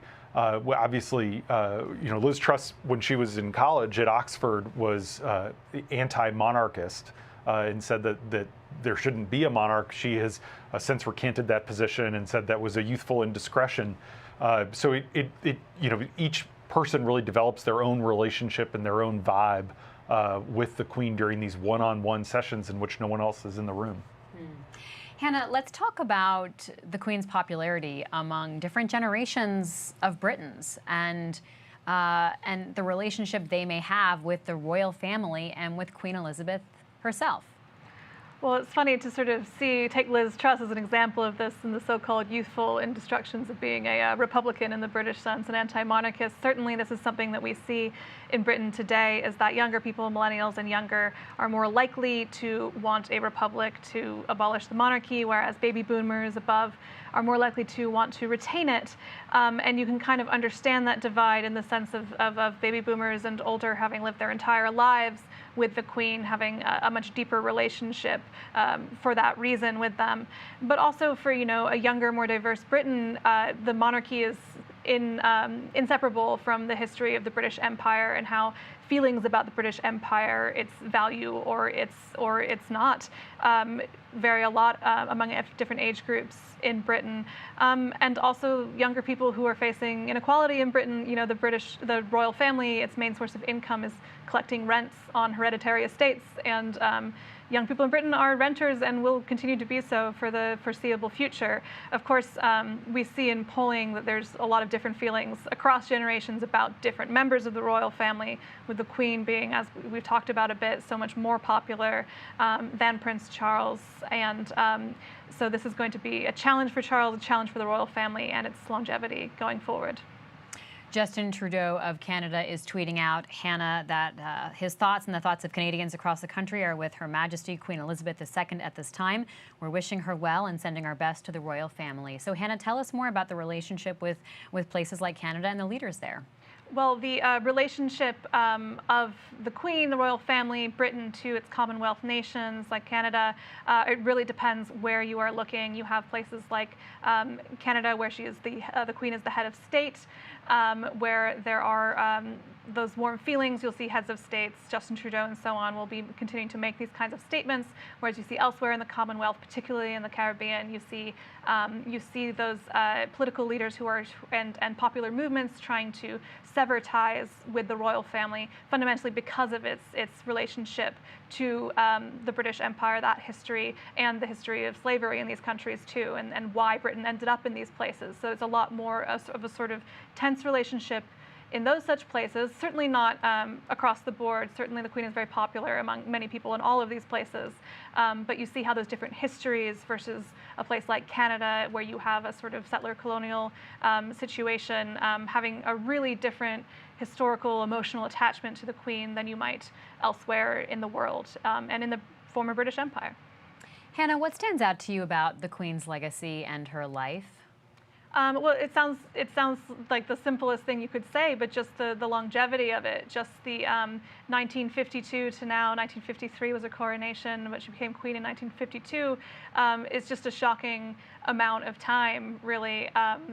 Hitting the 70-year mark this year with celebrations, I think that trying to grapple with how much the world has changed, how much technology has changed, how much politics have changed, how much the role of Britain in the world has changed in that time, with this one constant of the Queen being there always, thinking of how much longer than some of our lifetimes she has been there on the throne. I think is going to be the biggest sort of psychic shock to Britain, to British people, to those that love the Queen, because of that sense of change and sort of the inevitable fear and feelings that come with that among any human being. Such a huge sense of change in the cultural sphere.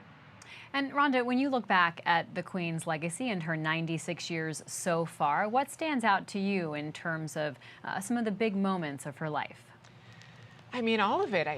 Just as Hannah was discussing, the longevity, how she has been this constant presence on the global stage. I mean, it's just mind-blowing to really think about all of the world leaders that she has met and sat down with, some of them may have been elected officials from other countries, some of them, even in her history, she's met dictators and people she has said may not have been the folks she wanted to meet with, but she has seen so much, and there are very few people who would have that type of experience, of course.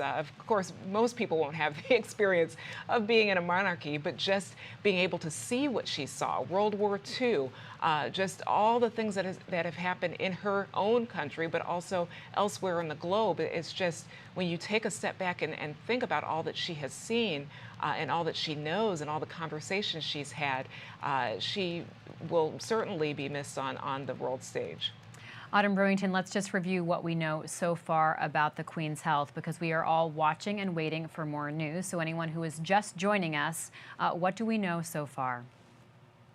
We know that the Queen, who has been in fragile health really the past several months, she is comfortable at Balmoral Castle. Her doctors have said they're concerned for her health.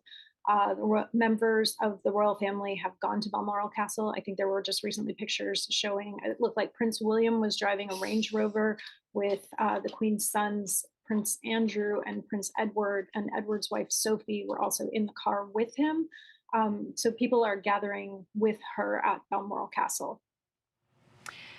And Autumn, as we've been talking about the Queen's legacy, you had done so much thinking about her time on the throne as her Jubilee hit this past year, celebrating 70 years of rule.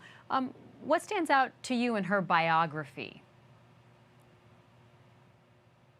I think part of what's remarkable about her in 2022 is how committed she has been to putting the monarchy before the monarch for so many years. She has reigned longer than any of Britain's previous kings or queens, but she has really been committed to putting duty first and the role first.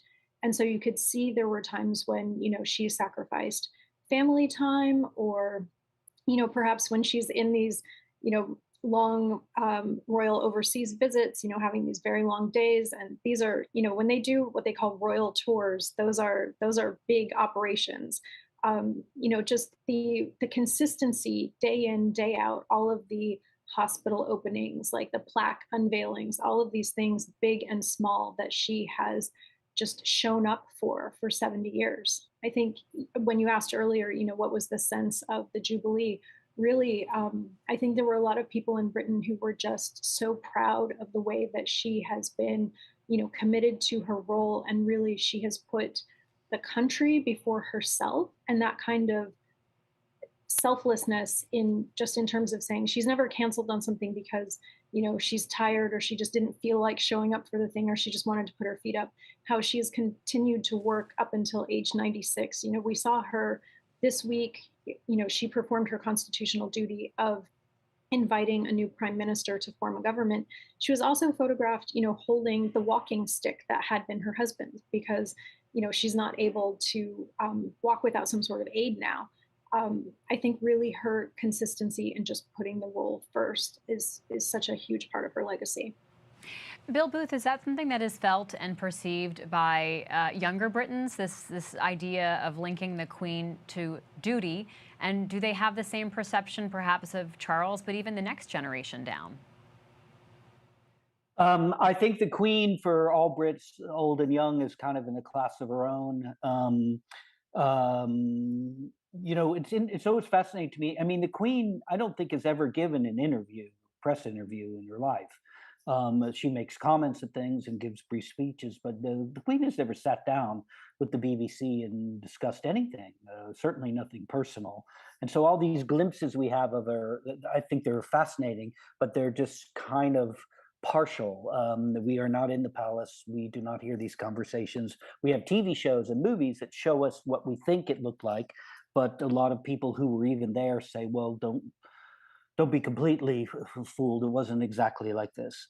But to your question, I think that the Queen is seen as you were saying, as a universal symbol of like doing duty and showing up.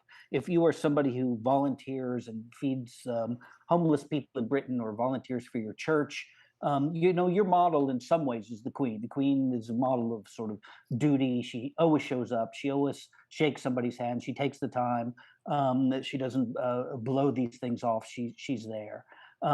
She's seen as a mother figure, grandmother figure, very distant, kind of a royal person to, I think, young people who kind of get her, but probably assume that it's their grandmother's generation. The younger generation, Harry and Meghan and Prince William, are more seen as sort of modern people, but then again, like more tabloid fodder, with their own foibles and their own problems and their relationships or with the media or whatever. I mean, the Queen is not seen. British tabloids do not make fun of the Queen. But they make hay with Harry and Meghan and William and the others. Bill, what is on your mind as you think about the Queen's personal biography, as you reflect on her life here, as we watch to see how serious this illness is? I mean, it's what we've been saying. The Queen's biography, the Queen's span is just so vast. I mean, the Queen predates really almost the atom bomb. She predates the Beatles, the 60s, the 70s, the 80s, the 90s. The Queen, when the Queen was around at the very beginning, there were barely telephones. There were teletype machines. There wasn't any computers.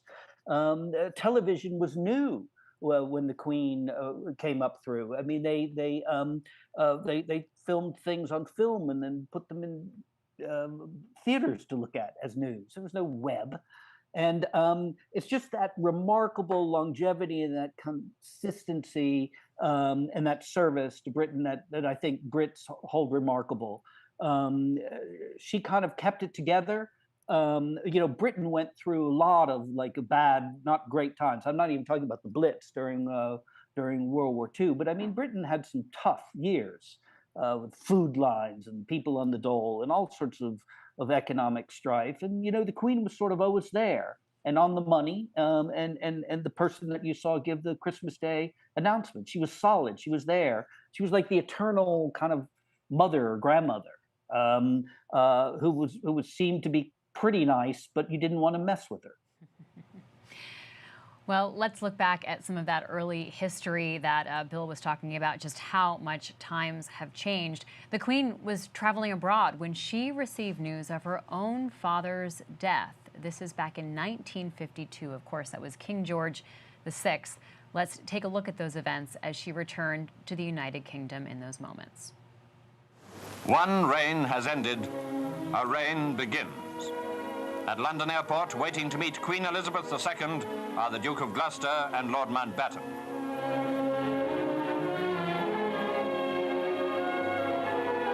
The Prime Minister is there and the Leader of the Opposition. With members of Her Majesty's government, all await the Queen's arrival.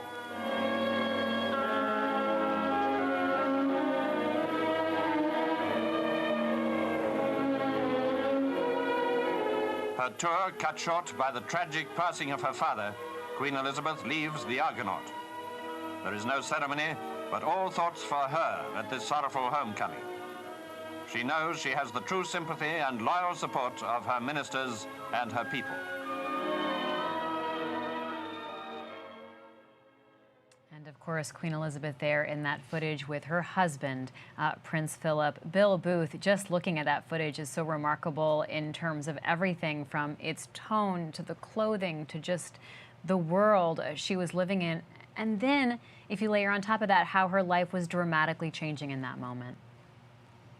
Yeah, I mean that's the Queen. I think for a lot of people is a time capsule, right? So anyone looking at those images today, it looks like some, it looks like Casablanca. It looks like some movie from a previous time, right? With the fellas with top hats and the jerky motions and the airplanes with propellers. The Queen is that. She is this time capsule for us. I think it's something that I think is part of her power and her charm. This fact, and also, I mean, just to be honest, I mean, Brits love nostalgia, and they always harken back to better days. Whether those better days are the time of empire, when they ruled all the seven seas, or the time of World War II, when they all came together and they beat the Nazi war machine. And they survived the Blitz when London was bombed and Buckingham Palace was bombed by German Luftwaffe. So she symbolizes better days, great days in the past, and I don't know, maybe a promise of better days in the future. But there's a big whiff of nostalgia around the Queen and the monarch. That when she passes on and Charles takes over, there'll be still some of that, because Charles, don't forget, is 73 years old, so he's he's a little younger than Paul McCartney, but he's an oldster. But the generation coming up behind him, William, and they're more modern, and they'll have to form a completely kind of different monarchy. 2.0, 3.0, something monarchy, because what worked for the Queen ain't going to work for William, and it might not really work for Charles. Getting close to 6 p.m. in London, where we're speaking with Bill Booth and seeing live images of Buckingham Palace. James Homan and I are here in our Washington Post studios, where it's almost 1 o'clock Eastern time. James, that footage that we just watched a few moments ago of the brand new Queen returning home to the United Kingdom upon learning the news of her father's passing, it is so remarkable because so much has changed since then. She was 25, Libby, when that happened. And when she was born 96 years ago in 1926, no one expected her to become queen. Elizabeth Alexandra Mary was born at a townhouse in London. She expected as a child that her uncle, Edward VIII, would be king, but he fell for a divorcee from Baltimore, Wallace Simpson, and then her father became king, but she expected that her father would live much longer than he did. He died of cancer at 56, unexpectedly, and really is remarkable. You compare Elizabeth to her sister, Margaret, so different, temperamentally, personality-wise. Before all the scandals that have followed Queen Elizabeth's children, Princess Margaret was the one who drew the scandals, divorced, constantly in the tabloids, someone who did not feel that same sense of duty that the Queen has felt, but very much wanted to be treated as royalty. She passed away a few years ago now. But Queen Elizabeth is, you think about it, she was 25, now she's 96. All that time, she has every day been in this job that is so unlike any other, where she is expected to in a lot of ways lead, but to do so quietly. James, update us on the latest of what we know of the health of the Queen, because there's a lot of reading between the lines that's happening right now. Yes, and we know from the pre-planning that goes on that the British government is not going to necessarily announce the moment that the Queen has died, that she's passed away. There is quite a lot of procedure and people that need to be notified. She oversees more than 50 nations. She's a monarch of 14 different realms. They all are going to be notified, the various cabinet ministers and prime ministers. So it's not like there's someone waiting at her bedside to tweet out the second that she passed away. And so we know that it's highly unusual for a statement like the one we saw to come from Balmoral. We know that she has been in ill health. She has not returned from Balmoral as she had been expected to. And the fact that her children are there, I mean, you saw a few minutes ago a video there of the Range Rover speeding really quite fast through those gates there at Balmoral.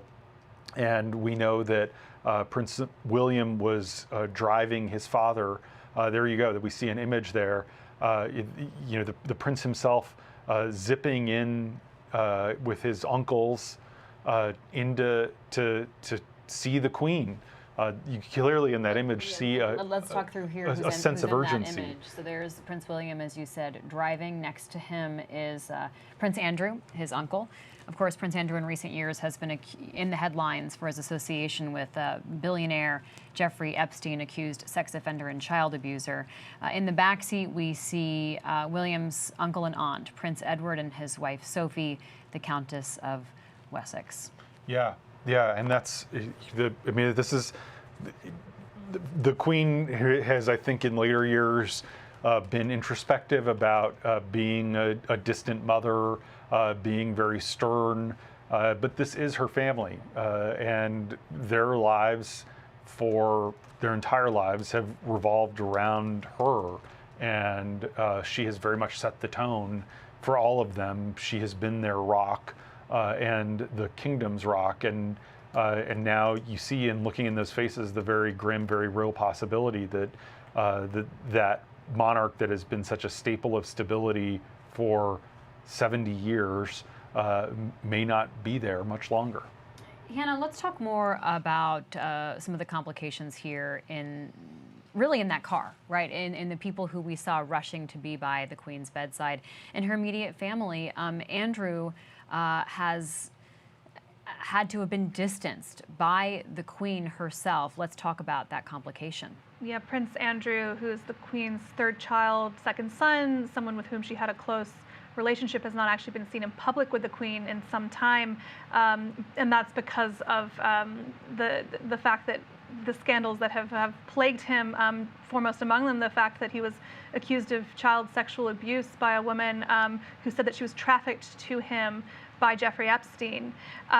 In November 2019, he actually gave this really remarkable sort of car crash interview on the BBC's Newsnight program, in which he talked about that friendship with Epstein, but denied the allegations against him. But as a result of the royal family's inability to sort of contain this scandal, of course, as he's also faced suit in America over these allegations, Andrew had to formally resign from his public roles in May 2020, as well as give up his honorary military titles and his patronages of royal charities. And so this has been sort of yet another thing that the Queen has had to manage and to deal with in recent years with this son who she was quite close with, but who had become very sort of toxic for obvious reasons with allegations like those against him. So now we see him, of course, rushing to the Queen's side in that car, and the whole family coming together for this moment. Autumn, how much do the realities of the Queen's family complicate sort of the black and white or two-dimensional image that the palace tries to put out sometimes of what a queen looks like, what a monarchy looks like, and what the line of succession should be? So I think the palace overall has been very grateful that, these sorts of scandals are not things that the queen herself has been involved in. There has been that dichotomy, as the Post has reported, particularly the past couple of years. There were questions about Andrew's relationship with Jeffrey Epstein for several years, and those just sort of more recently kind of gained momentum. And then finally, there were legal cases filed after he resigned, which was really, the Queen recognized after his disastrous interview, he could not be allowed to hold, a public position like he was in any longer. There have been constant reports for really about the past 2 years of, Andrew and his daughters really wanting him to have his royal role back, and Prince Charles and Prince William being very adamantly against putting Andrew forward as like an official face of the royal family. So that's just one of the ways in which we see that sort of tricky balance of they are in public positions, but these are also real people. They have, family matters the way other people have family matters. Theirs just happened to play out on a global stage. Bill Booth, let's go to you on the royal family and how they are gearing up for this moment. And, we're watching to see the Queen's health. The alarming news that we got was just even the fact that there was a statement coming out from Buckingham Palace, and the fact that the family was rushing to be by her bedside. That's why we're on the air right now. But each royal family member, Bill, has to prepare for her eventual death in their own way, not just emotionally as a loved one, but as someone with a public role, Bill. Yes, I mean, the House of Windsor is they call it the firm, by insiders inside the palace. Prince Harry and Meghan Markle call it the firm in their remarks. I mean, the firm abides, and so if the Queen dies, then the new patriarch will be Prince Charles, currently kind of the patriarch, but Prince Philip died. So Prince Charles becomes king, but then also Prince William steps up one, and he's the heir to the throne. So then when people start worrying about, Prince Charles's health or some heart condition, or he has a little stent put in or something, all eyes will be on William. I mean, that's the way succession, and you don't never mess with succession, works for a monarchy. They're not voted upon. They're not picked by the people. They're hereditary, and they follow a certain line. So I wouldn't say that they're all scrambling around in any sort of bad way right now. They're probably worried and upset, and probably concerned about themselves and their children, and how everyone will take the news. I mean, I think there will be sincerity in that front. And also, this has been such a long-lived queen, and this has been such a process that, there will be no surprises. The one thing that might be interesting is, if the queen is not well, but lingers on, what happens? And one thing the queen has said reportedly to a close confidant, Margaret Rhodes, is that she will not abdicate, meaning she will not step aside and let Charles take the throne, or unless she has like severe Alzheimer's, dementia, or she has a stroke, like she's incapable of carrying out her duties. We don't know what the coming days and hours will show us, but that's sort of something interesting to keep in your cap. That she plans on being queen until she really physically cannot be queen. Thanks, Bill. You know, Hannah, as we talk about who has been rushing to Balmoral and who's not going, we know Harry has gone. Meghan Markle has not. She is certainly someone of great interest to people here in the United States, popular here in the United States. But let's talk about the significance of her perhaps not going to Balmoral Castle. This is certainly something that the tabloid press in Britain is going to pick up on and create a narrative around and build a story around because Meghan, the Duchess of Sussex, is so uniquely sort of loathed by the British tabloid press. Harry and Meghan happened to be in Britain already for a charity event that was supposed to happen this evening. There have been all sorts of reports about tensions among the royal family that is often hard to sort of see inside and to get the truth of. But in any case, it's very clear that this decision for Harry to go and not Meghan will be at least interpreted as being a sign of sort of trying to keep maybe that drama away from the royal family, from the Queen in that moment. She will not be attending this charity event she was supposed to go to tonight, whereas Harry will. We, of course, saw that huge interview that the couple gave with Oprah just last year that really showed in which they spoke very frankly and unusually frankly about their discomfort and their anger and their disagreements with the royal family. You never see something like that really in British press. That was something that only Oprah, I think, could get out of them, and to reveal this sort of unusually close look at their side of the story. But really, no one can know the true machinations of what's going on in a decision like that in real time. But it has certainly been noted. At first, it was thought that they would both be going, but now we are reporting that only Harry is making that trip. Rhonda, tell us more about the difference in these generations. And, you know, people here in the United States have strong perceptions and very different perceptions of the Queen versus her son, Prince Charles, and sort of his life and legacy, and then yet another view on William and Harry. Talk to us about that, Rhonda. You know, when you look at the timeline of the modern monarchy, you see, you know, that sense of duty that we've been talking about all afternoon that Queen Elizabeth has exhibited, where she has stayed in place, she knows her role, she's going to do it, and she loves to do it. But during other times in history, you see a little bit of thawing there, or a little bit of tension. Think back to the divorces with two of her children, actually, and notably Princess Diana and Prince Charles. That was something that felt like a scandal back then. You know, divorce was not something that the monarchy, certainly, they did not embrace it. But then you move down to today's time, and you see a little bit of social change there as well, with Harry and Meghan deciding to not be a part of their royal duties and to get those titles changed and raise their children outside of the UK.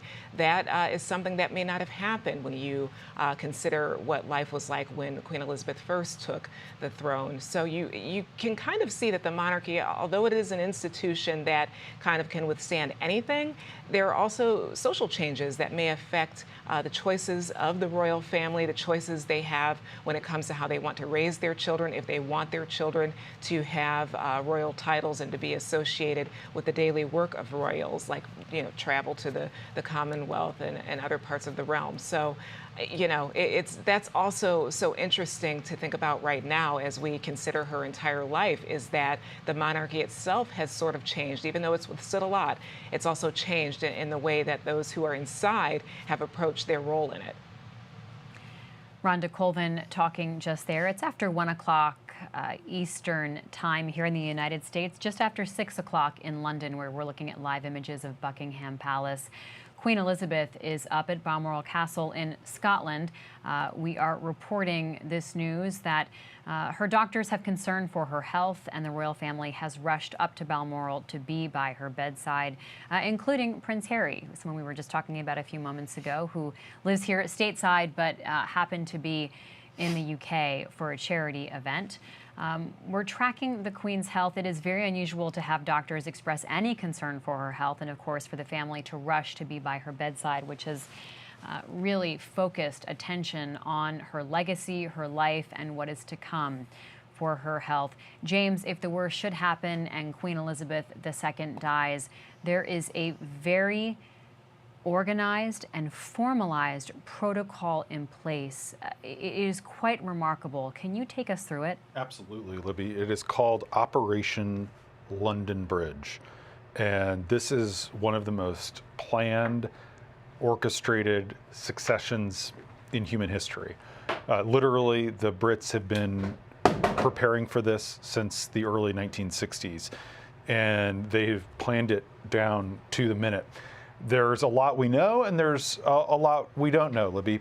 On the day after the Queen dies, D+1, with the death day being literally in all the planning for Operation London Bridge called D-Day, Charles will go from being prince to being king. The Privy Council will meet for what is called an accession council. It's a hereditary monarchy, so there's not a lot of drama about what will happen there. And then Camilla will be named Queen Consort, not the first wife, that was Princess Diana, but no doubt that Camilla will take on this role of queen. And then a lot of other things are going to play out in pretty rapid succession whenever this day comes. Soldiers will walk the processional routes in London. Prayers will be rehearsed. On D+1, Westminster Hall will be locked, cleaned. Its stone floor will be covered with 1,500 meters of carpet. Candles with their wicks already burnt in will be brought from the Abbey. The streets around will be converted into ceremonial spaces. London will immediately transform. The Queen's 10 pallbearers are unknown. That's one of the most significant ceremonial roles that will be handed out. We don't know who the 10 pallbearers will be. We know they've been selected. British royals are actually buried in lead-lined coffins, Libby. So when Princess Diana died, her coffin weighed 1/4 of a ton. That's really heavy. Then, on D+2, the Queen's body would be carried from Balmoral, where she is now, to London. There are two different plans. That one calls for carrying the Queen's body via a royal train. There would be a procession. Another plan calls for transporting her body via plane. And then on D+3, the third day after the Queen dies, Charles would embark on a royal tour around the kingdom. And that would take him to not all over the Commonwealth, but all over the United Kingdom. And meanwhile, on D+4, the coffin of the Queen would go to Westminster Hall as Charles goes to Northern Ireland. On the 5th day after the Queen's death, there will be a procession from Buckingham Palace to the Palace of Westminster, a service at Westminster Hall. Then on during this whole period, the Queen will be lying in state for 4 full days at Westminster Hall. Again, we expect London to come to a standstill, and there will be rehearsals, various processions. Meanwhile, Charles will continue on this trip around the kingdom. On the 7th day after the Queen's death, Charles is expected in Wales. He'll attend a service for his mother in Cardiff. Part of the consideration is that while London is expected to absorb quite a lot of people, it can't absorb everyone. And so part of the idea of the Charles tour is to give all of Her Majesty's subjects opportunities to mourn. And then the 10th day after her death will be the main event, the state funeral at Westminster Abbey, 2 minutes of silence across the nation at noon, a national holiday, and then a committal burial service at St. George's Chapel at Windsor Castle. A remarkable timeline and progression, something that has been worked on for so long, James. But something that's so essential is the moment the Queen passes, Charles does become king, regardless of all the pomp and circumstance. Exactly, and so he will be declared. There will be pomp and circumstance the day after, but he immediately becomes king. There is continuity in government, and of course, Liz Truss will continue on as Prime Minister here if the Queen passes away during her first week in the job at 10 Downing Street. Hannah Jewell, how significant is a passage like that incredible list of many days? How significant is that in the lives of Britons in terms of life coming to a standstill? I think that's exactly the only way to describe it, Libby, as being a full standstill in terms of media, in terms of things shutting down, closing. I think you saw a little taste of this in the media, at least when Prince Philip died last year. But I think we can expect British people to be facing a lot of sort of various cancellations, things planned, things not going ahead as usual, because it's such a momentous moment and will be for 10 days. I think it'll be very inescapable. Commemorations, the public grieving, the pomp and circumstance, as you say, in a way that I can't really think of a parallel here in the U.S. of something that would create such an extended period of public mourning and of ceremony and such pre-planned at every level, from the royal family, obviously, the media, public life. I'm sure that it's going to touch really every aspect of British life for that extended period of time. James, one thing that's so remarkable is if you think about, God forbid, the death of a president here in the United States, or something that would really stop the functioning of government. I mean, there would be the public mourning and the sadness, but also the reality of regrouping. This is so different because it has been anticipated for so long and planned for so long. It's like the combination of an elder statesman and leader, and yet someone who is still part of active public life. Absolutely. This is she's literally on the money. That can't be said enough. We've never had a living president on our currency in the United States. And there are, to be sure, a lot of really detailed plans for when former U.S. presidents pass away. I would presume that plans do exist for what happens when a current commander-in-chief, which has happened a handful of times in U.S. history. And in those situations, when a vice president needs to become president, there is obviously a line of succession that is automatic, but it is different fundamentally than this. This is a hereditary monarchy, and as we were discussing, it's like the prime minister, exactly, right, the leader of the government. Yeah, this is someone who, when she was born in a townhouse. It wasn't actually clear that she was even going to be called a princess, because it was not directly in the line of succession, or she was considered so far removed when she was born.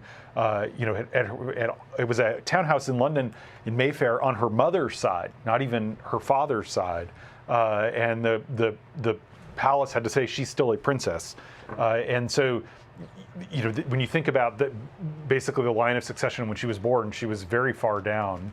And then now, every time there's something that happens, like, Prince William and Kate Middleton, the princess, every time they have another child, their child takes the order above Harry in the line of succession. That's just the way it has worked for nearly 1,000 years, certainly more than 400 years, and all of a sudden Harry has fallen farther and farther in the line of succession before he basically gave up his place in the line of succession to move with his wife, Meghan Markle, to California.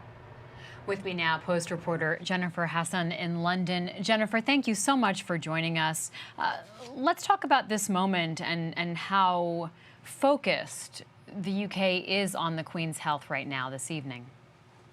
Hi, Libby. Yeah, so the UK, we are always gripped whenever there's any sort of sniff of an issue with the Queen's health. We're a nation that is constantly glued to reports on how she's doing, and of course she's 96 now, and we've known for some time. She's even said it herself that she won't live forever. And even though, as you just mentioned, we knew this moment was coming, I still think there's this really somber note across the nation where people are starting to realize, wow, she won't be around forever, and actually this could well be the end of her outstanding reign. Jen, give us a sense of the Queen's legacy and how people think about her time. Do they think about her in terms of the last couple of years in a very modern context, or is it always an association of that longevity and of even the early years of her reign? Yeah, Libby, I think it really depends on who you ask. The Queen's been on the throne now for more than 70 years. So you could ask an old lady or a neighbor, what do you think of the Queen? And they would tell you something completely different, as to, if you asked a Brit who was, say, 10 years old or a teenager. She has been a constant in British society for so long. I think whether you're a fan of the monarchy or you're not, or whether you're obsessed with the royal family, regardless of your position, it's like it's the Queen. She has just remained constant through all the tragedies and the many crises that Britain has gone through. She's just always been there. Tell us about the Queen as a cultural figure and how people view her, as Queen Elizabeth. She's still really popular here. She has, throughout the years dipped and risen again in popularity. Around the time of Princess Diana's death, of course, she was criticised for not coming out and making a huge statement or coming back to Buckingham Palace, and a lot of people criticised her handling of that at the time. But then she dealt with that and she rose up again. And you ask your average person on the street, and they have a huge amount of respect for her. There was a case here in 2017 where a huge apartment building caught fire, Grenfell Tower, and about 70 people died in their homes during that blaze. And the Queen, who was in her 90s at the time, she went down to the site and she met with people that lived there and had lost loved ones, and she met with volunteers who were sifting through the belongings and volunteering and feeding the first responders. And she went down there and she met with these people, and she got there before the Prime Minister at the time, Theresa May, did. And many people really did pounce on that, and they were saying, oh my goodness, the Queen is here with her walking stick and her security, and where is the Prime Minister? And that's just one of so many examples where people really look to the Queen in times of tragedy to sort of navigate and comfort people when they are grieving or going through a really difficult time. Bill Booth, how close or far away does Balmoral Castle feel? Obviously, just such a perennial destination for the Queen and the family, but does it feel removed from where you are? I'm trying to get a sense of if it feels like the Queen is still close by to people at the heart of London. Balmoral Castle is way away. It would be a very long drive. It's 500 something miles up there, and I think for people in England or London, Scotland, many English people haven't ever been to Scotland. It's way up north, so it's far away. It's not like her being in Windsor. If the Queen was on her sickbed in Windsor, the streets of Windsor outside of the castle would be packed, I think, with people. Now there are some people at Buckingham Palace, but it's slightly different. The Queen hasn't spent much time in Buckingham Palace. So, I mean, the Queen in the last couple of years, I mean, to be honest, has been a very distant kind of star. I mean, she's there. We've seen glimpses of her on the virtually on Zoom. She makes her Christmas announcement. She's done some things, but she's been kind of fading away from close on view. I mean, I think as Jen was just saying, I mean, they're just remarkable images of the Queen in the past. When she went after the fire at Grenfell Tower and, was meeting people and kind of mourning with them. I mean, we haven't seen that Queen in now a few years because of her health. So Balmoral Castle is a ways away. She might not even come home in a coffin by train. It might be too long a trip. Maybe she comes back in a plane. Mm. Yeah, a ways away in many senses, Bill, clearly. Jen, what is the public relationship like with Prince Charles? And will there be the expectation when he someday, the expectation is, does become king, that he will also be able to have that availability, that while distant, the occasional human touch that helps Britons feel connected to and appreciative of the royal family? Yeah, that's a good question, Libby, and it's one that comes up a lot. Will Charles be as popular as his mother? And that definitely will be hard to beat. I think he and Camilla, his wife, they have gained in popularity in more recent years, with people saying that they have warmed to Camilla more so, and actually, they married in 2005 and they've been together a long time. But there's also a lot of people who are very pro Diana. They've watched The Crown. They're still very much, not particularly fond of Charles and Camilla. And I think they will have a challenge carving out a new path for the monarchy. There's rumours that Charles wants to streamline the monarchy and make it not such a big institution. So who knows, he might take steps to do that. There's other people that I've spoken to before that have said that, or maybe Charles will just pass the crown, like he'll pass it straight to William. And there's others that say, well, he's waited so long for this moment to become king. He became heir in waiting, I think, when he was about 3 years old. So I personally don't think that Charles would just give it to William, although William is, of course, very popular, as is his wife, Catherine. Jen, what are you going to be watching in the coming days and weeks? Of course, we've talked a lot, and James has taken us through the TikTok and timeline of what would happen if the Queen were to pass. But what will you be watching for? And maybe what should we be tuned into with maybe more insight or more thought as someone who covers the community there, covers culture there, and has watched the Queen?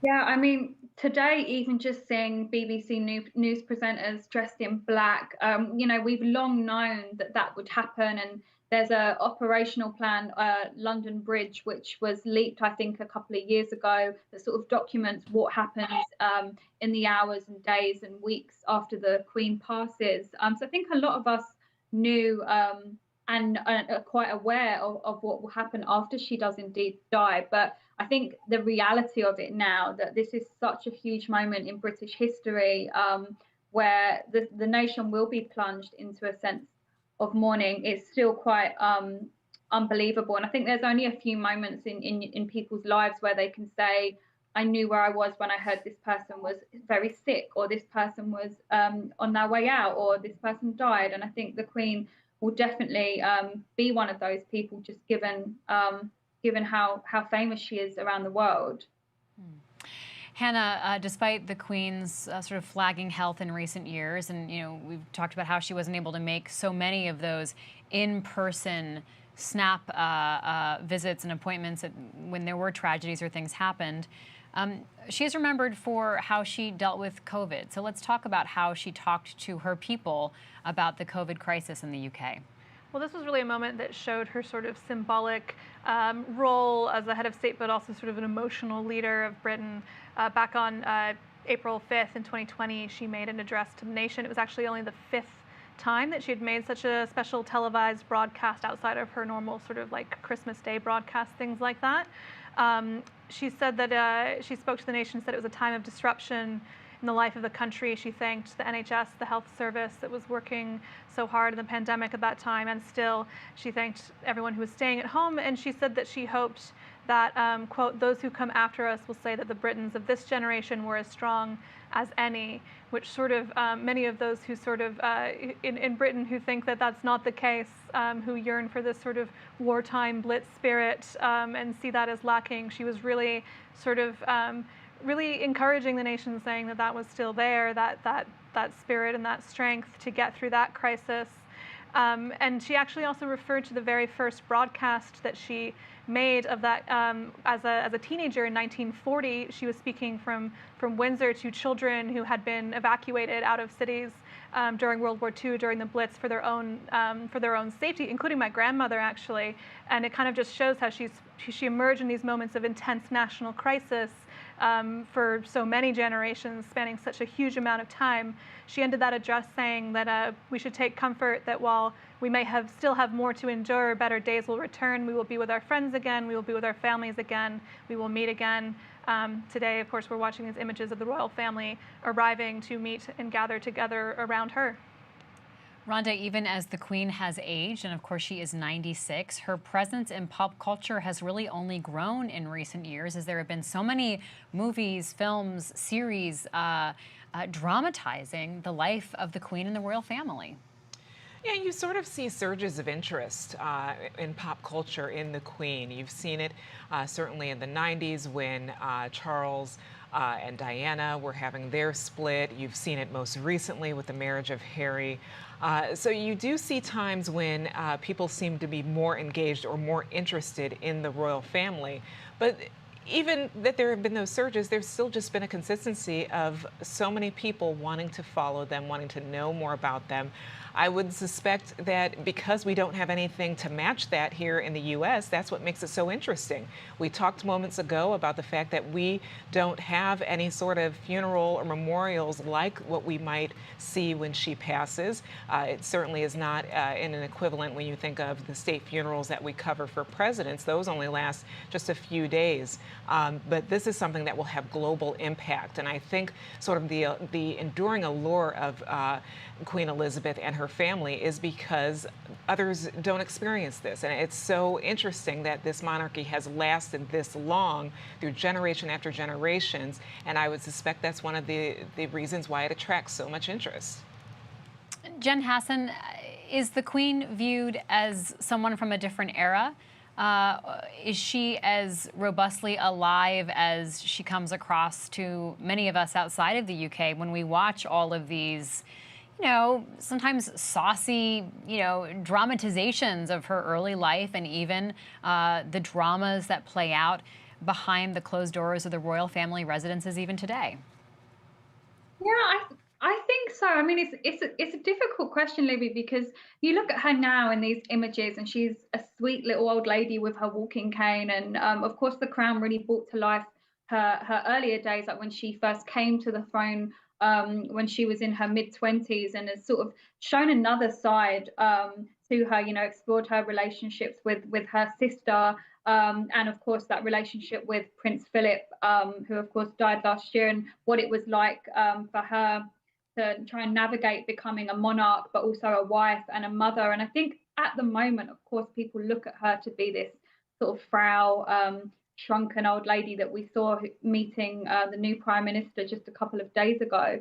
But of course, she has throughout the years and the decades shown completely different sides of herself to the British public.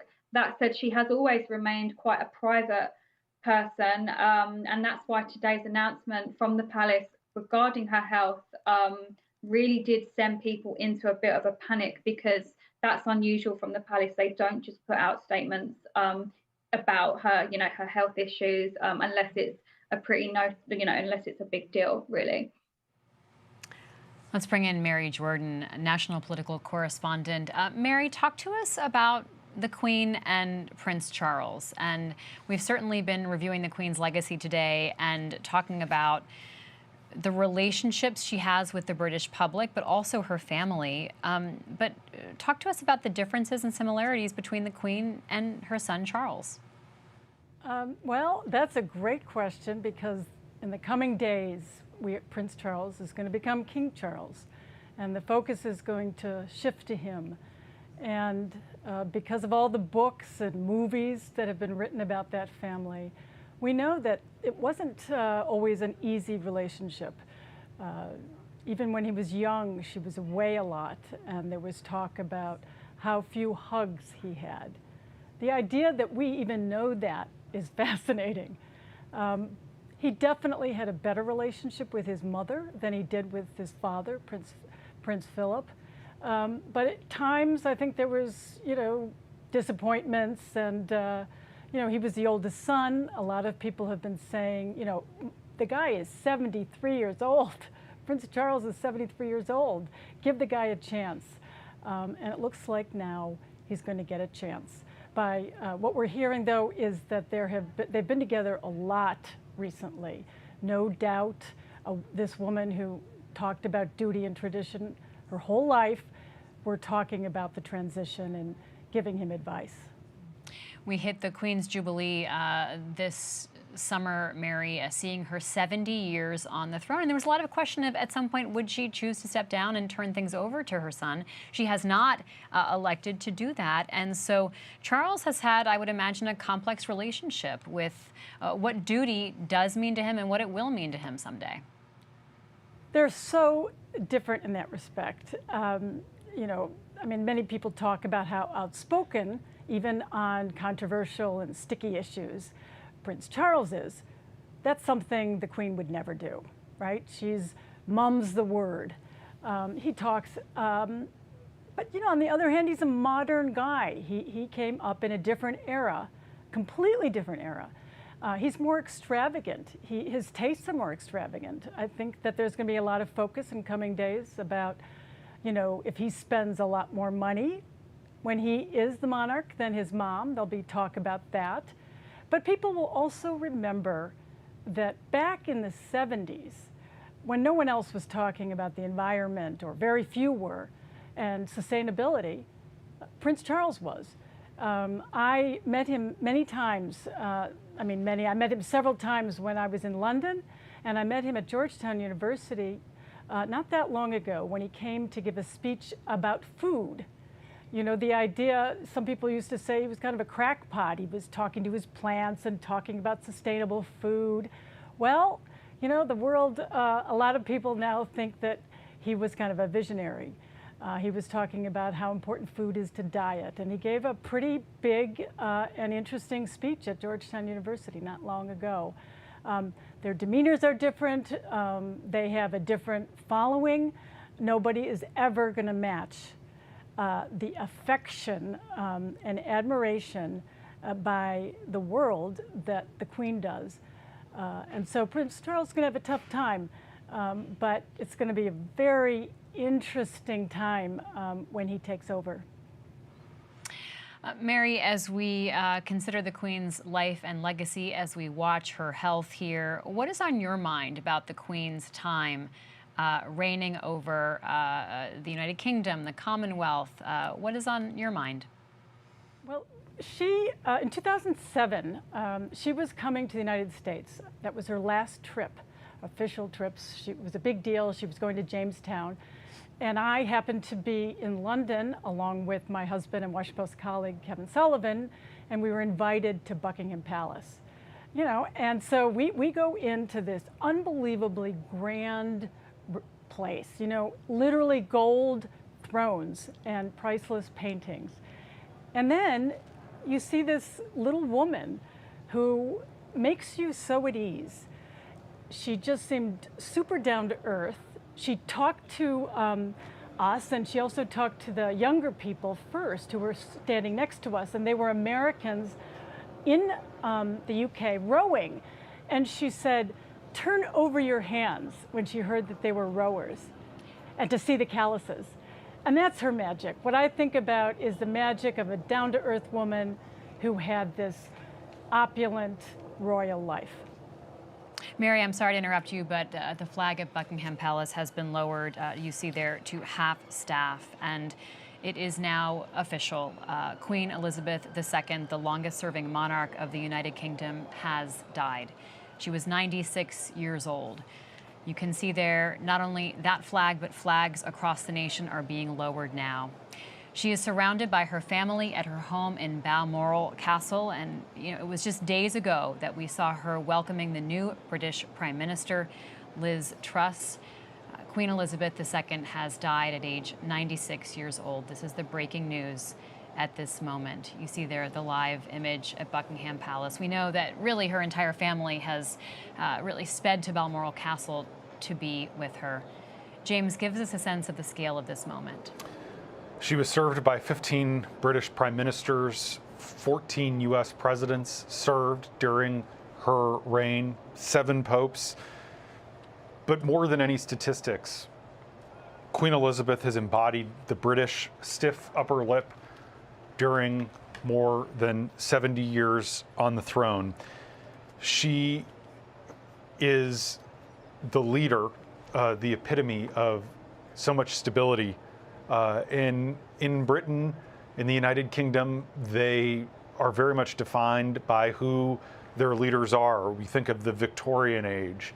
And today is the end of the second Elizabethan age, and now a new age begins for the United Kingdom. Mary Jordan, react to the news of the Queen's passing.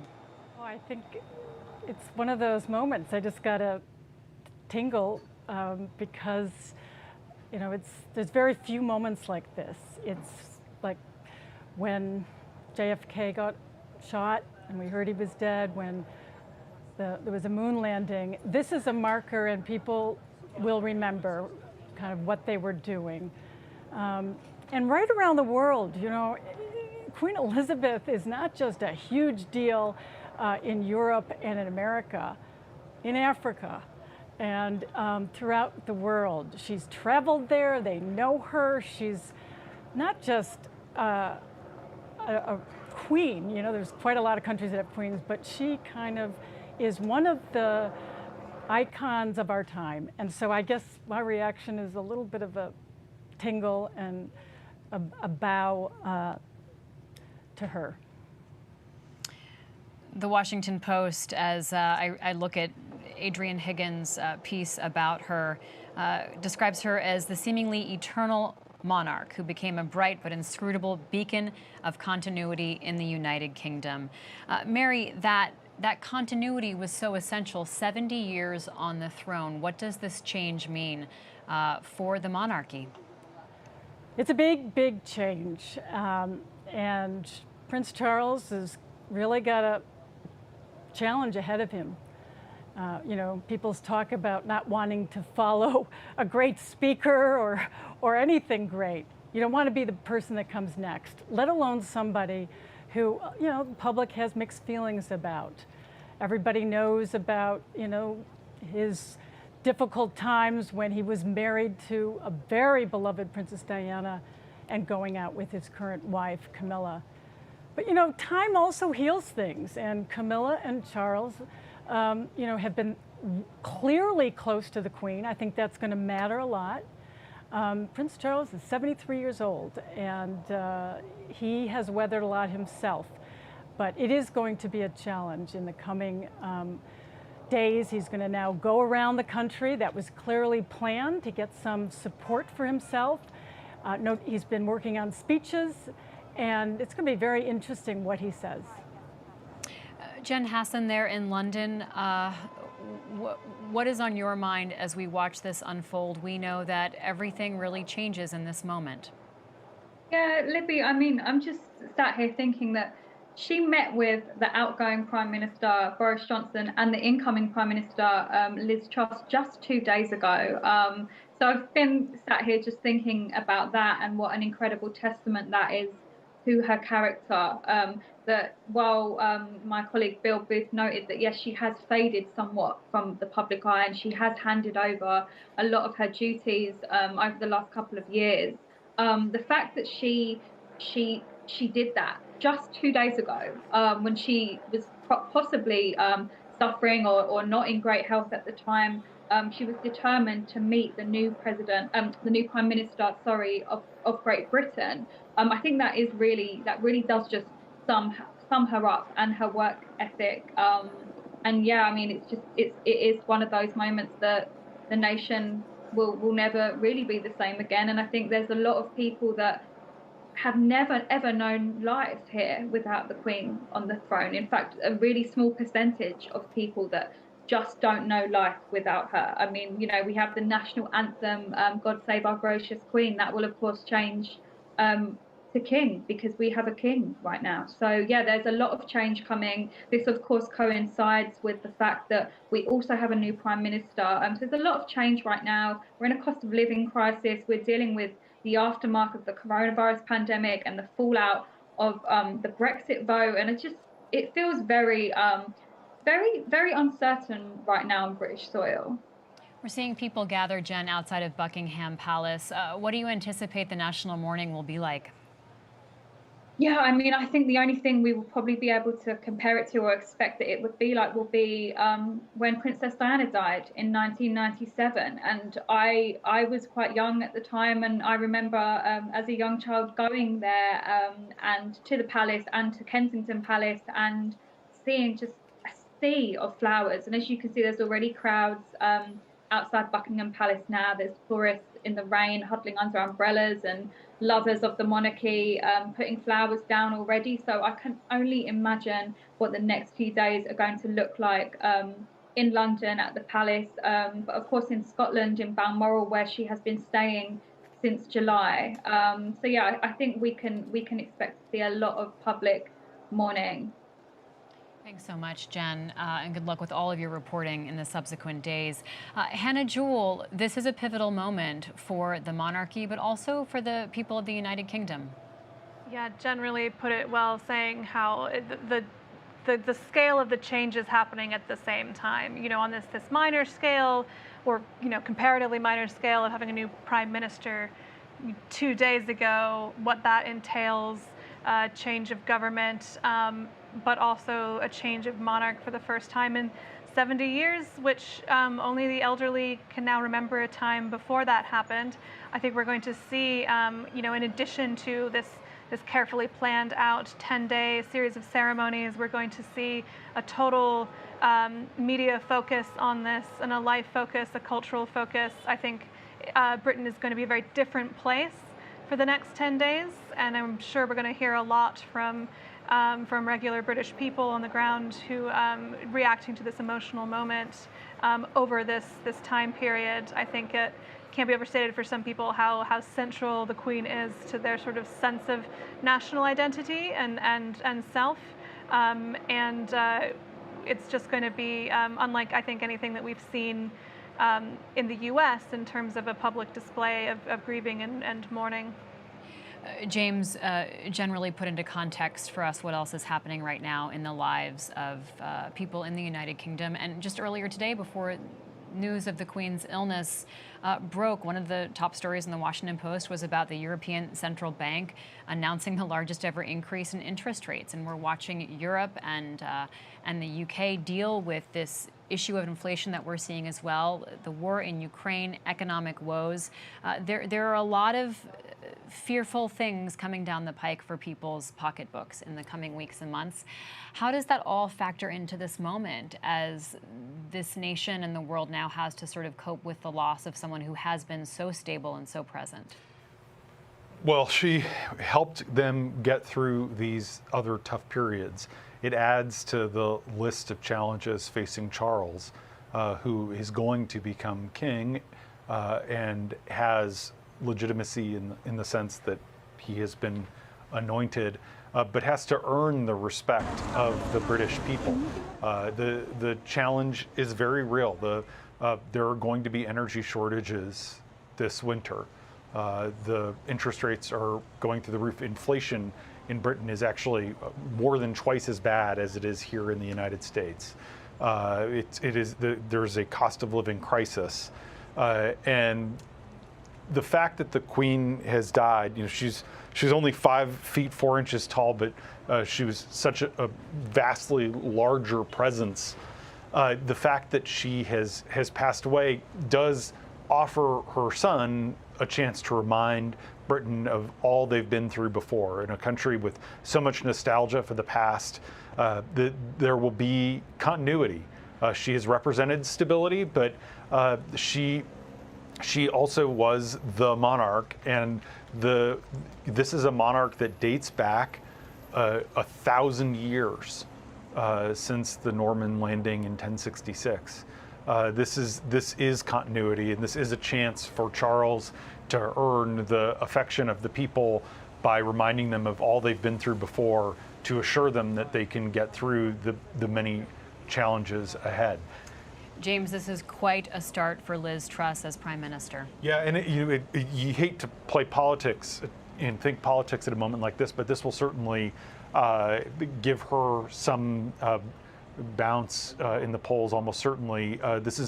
Liz Truss is someone who's just won a Conservative Party contest, but is not liked or thought highly of by most Britons.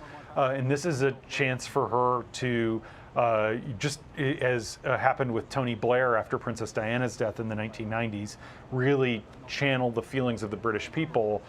This is a real opportunity for her to show that she's a stateswoman, to put herself on the global stage. We see her there.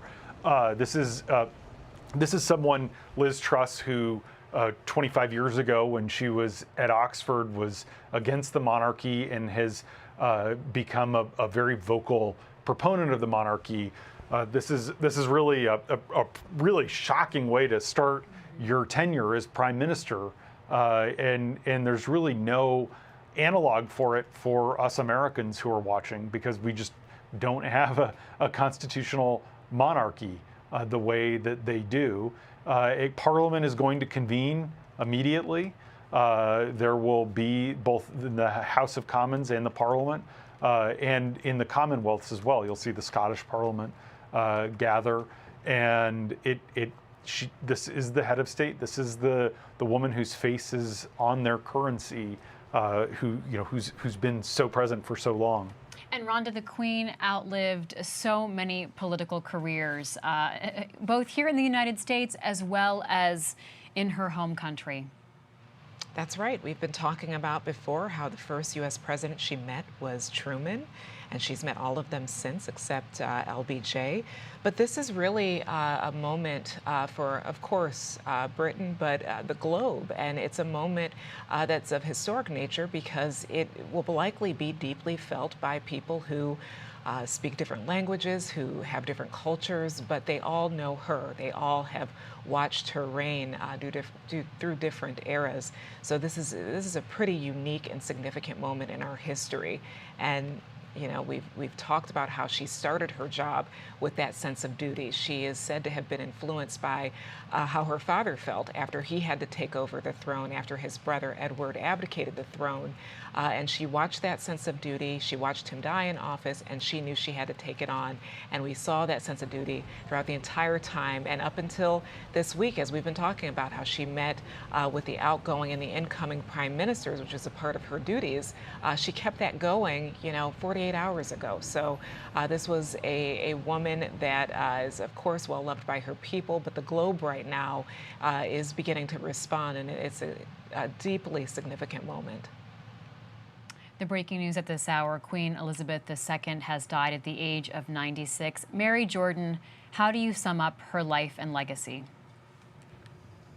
I think she was like a history book.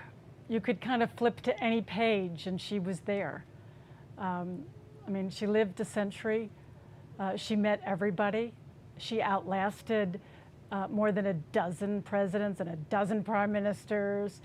And Mary, can I just have you pause for one moment if people are looking at their screen and wondering what's happening? That is the official announcement of the Queen's passing being posted there on the gates of Buckingham Palace, and you see so many people with their arms up and their phones trying to capture that moment because they were there. And this is part of the procedure that rolls out in these initial minutes and hours after the Queen's death. And so that is the royal announcement going up right there. Please continue, Mary. And just like that, that's another page in this book.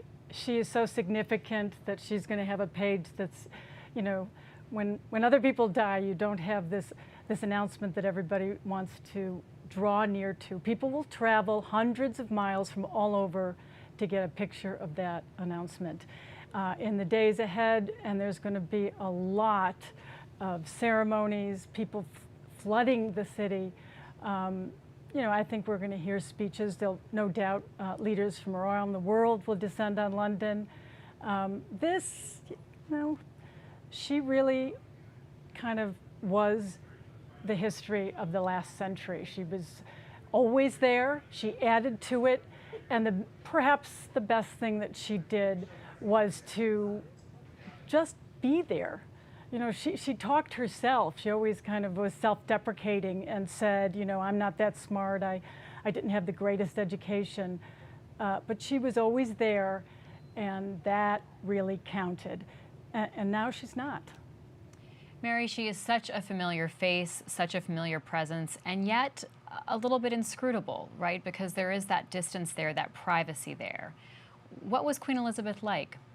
You know, she used to go to her favorite place where she ended up dying in Balmoral, and she would invite a few other people for dinner, and I talked to one of them, and he said, you know, she got up and she actually did the dishes. I think people don't see that side, that she was really kind of normal. You know, she liked her dogs and her horses. She did the dishes sometimes. And she smiled, and she was funny. When she met the Americans, and I was part of that in 2007 in Buckingham Palace, heading to the States, you know, she kind of cracked jokes. There was an American businessman, and she was going around saying, what do you do, what do you do? And then when he said that he was a huge maker of pancake and waffle mix from the United States, and she kind of smiled, and she talked about all the things that people eat. But she was a little devilish, you know, and she was, you know, she liked a good joke. She liked you to kind of wonder what she was thinking. And I even was asking people, like, she's in her own house there in Buckingham Palace. Why does she have that little handbag? But she, you know, she wanted to have her Kleenex and her glasses right with her. She was just one of a kind, I think. Hannah, let's talk about the legacy that she leaves on this United Kingdom and what state she leaves it in, Hannah. I mean, as people have been saying, this is sort of a really extreme moment for Britain, a time when energy bills are set to increase many orders of magnitude higher. You have a new prime minister coming in who not only has to sort of prove herself in a time as a leader in this very intense moment for the British psyche, but also the way she became prime minister. Unlike in the US, she has not won an election. I just want to interrupt you because we can read what that placard says there. The Queen died peacefully at Balmoral this afternoon. The King and the Queen Consort will remain at Balmoral this evening and will return to London tomorrow. Go ahead, Hannah. So you have this moment of intense need for stable leadership. You can see that which the Queen has provided, at least symbolically, for the last 70 years, but actually a very small proportion of the British public has had a hand in selecting the new Prime Minister. Only Conservative Party paid-up members select this, and as has been the case for the last few prime ministers. You know, we've seen 4 in as many years in Britain. Throughout that, the Queen was a constant.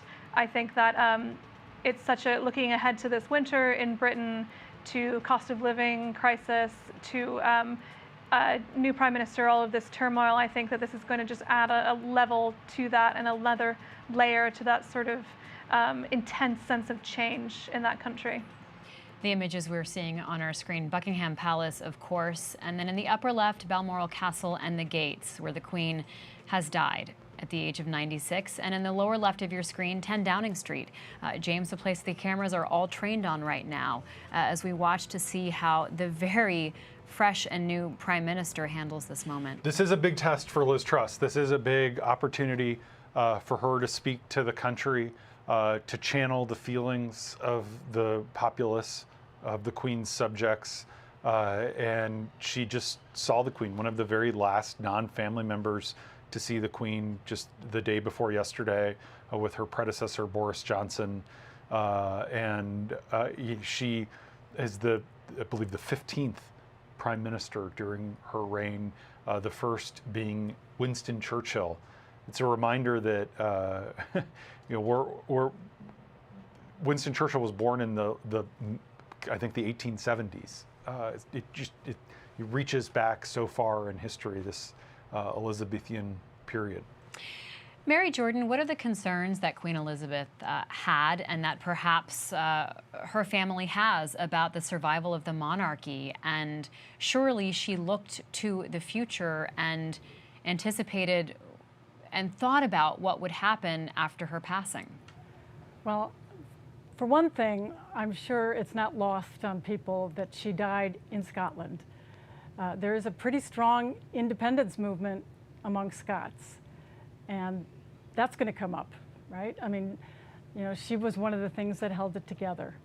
She was the unity across all of the UK. Will Prince Charles, he's going to no doubt address that. And then more broadly, you know, there's quite a lot of people, every opinion poll that's taken, who says the monarchy may have lasted for 1,000 years, but it's time for it to go into the trash heap of history. It's too expensive, too ridiculous. You know, I mean, really, is this a job? But I think that in the near term, there is going to be such a profound need to have all this tradition, to see all of the ceremony that that's going to roll out in the next 10 days, that it will give most likely a big boost to the monarchy. But down the line, there's people around. The Commonwealth is still kind of fraying. You know, once the great British Empire has shrunk, and it could shrink more. So, James, talk us through what happens now, even over the next 24 hours. Yeah, they call it Operation London Bridge, and now the metaphorical London Bridge is down. You already are seeing in some of these pictures that we're bringing you from outside Buckingham Palace and in downtown London, barricades being set up. This is a massive logistical undertaking. The British military, they don't have the Posse Comitatus Act like we do in the United States. The British military will deploy in the streets of London to ensure security, crowd control. This is going to be much bigger than the Jubilee we saw in June. And to just echo what Mary was saying, she mentioned Scotland, which is obviously the first task for Charles to save the monarchy and to prevent it from dissolution. But there are a lot of other places in the Commonwealth, 14 realms of more than 50 nations. I think of Australia, which in 1999 rejected a referendum to become a republic out of loyalty to Queen Elizabeth, not the United Kingdom. So the test for Charles now in the coming days, as he goes on a tour around the United Kingdom, is to be a voice of reassurance and to channel the outpouring of sympathy, the rally around the flag effect that comes whenever a monarch falls, to preserve this monarchy that has lasted for literally a millennia. Hannah, let's talk about what younger Britons may view as the Queen's legacy and how they've seen her in recent years. So while the Queen has remained just overwhelmingly popular, particularly compared to Charles and others in the royal family, we have seen this sort of generational divide among those who are older being more likely to want Britain or the UK to remain a monarchy. Those who are younger are more likely to want a republic. You see a different sort of scale of the emotional connection to the royal family, to the Queen specifically, which makes sense given how long she was on the throne, and how for older British people she has been there for their whole lives, and for all of that time, and that building that emotional resonance, being there for all these big moments in the history of their country and of their lives, having grown up with her. You see that, and you see less, you see more interest among young people in sort of, it's hard to say how Charles is going to pull, I think, particularly among young people. I think there's the fondness for the Queen. I think we will have to wait to see official sort of polling around feelings about him and the King and how that relates to the feelings about the monarchy as a whole. I'm very interested among younger people because, unlike the Queen, who remains so steadfastly outwardly apolitical for this entire reign, Charles has been involved in more sort of scandals, in more accusations of getting involved in British politics, not only in this sort of symbolic constitutional monarch way, but in a more active sort of lobbying sense, which has not helped to increase his popularity. And I think there is a more of a sense among young people that are more willing to sort of question the longevity of the monarchy and its necessity to British public life. Of course, so much of the British economy and tourism is built up around its history, and particularly the history of its monarchy. But unclear how younger people will see that value going forward, I think. Mary Jordan, even though some of the ceremony hasn't happened yet and the proceedings, Charles is now king. Yes, he is. It's a huge moment. He's been waiting for it for a very, very long time. And he, just this summer, you know, he had to deal with big headlines in the British papers that questioned, you know, how he used money for his charities. He had, for instance, in the name of this charity, had been given literally a suitcase full of cash, a lot of cash, £1 million. And people said, look, you know, this is legal, but this is the difference between Charles and his mother. You know, yes, it's legal. Yes, it's going to charity. There was no talk that it was you know, in any way improper.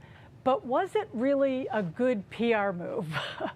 You know, I don't think so. And so he is taking over with a lot of people going, let's see how this goes, you know? And no doubt he's been preparing and talking to his mother over the last several weeks. They have spent a lot of time together.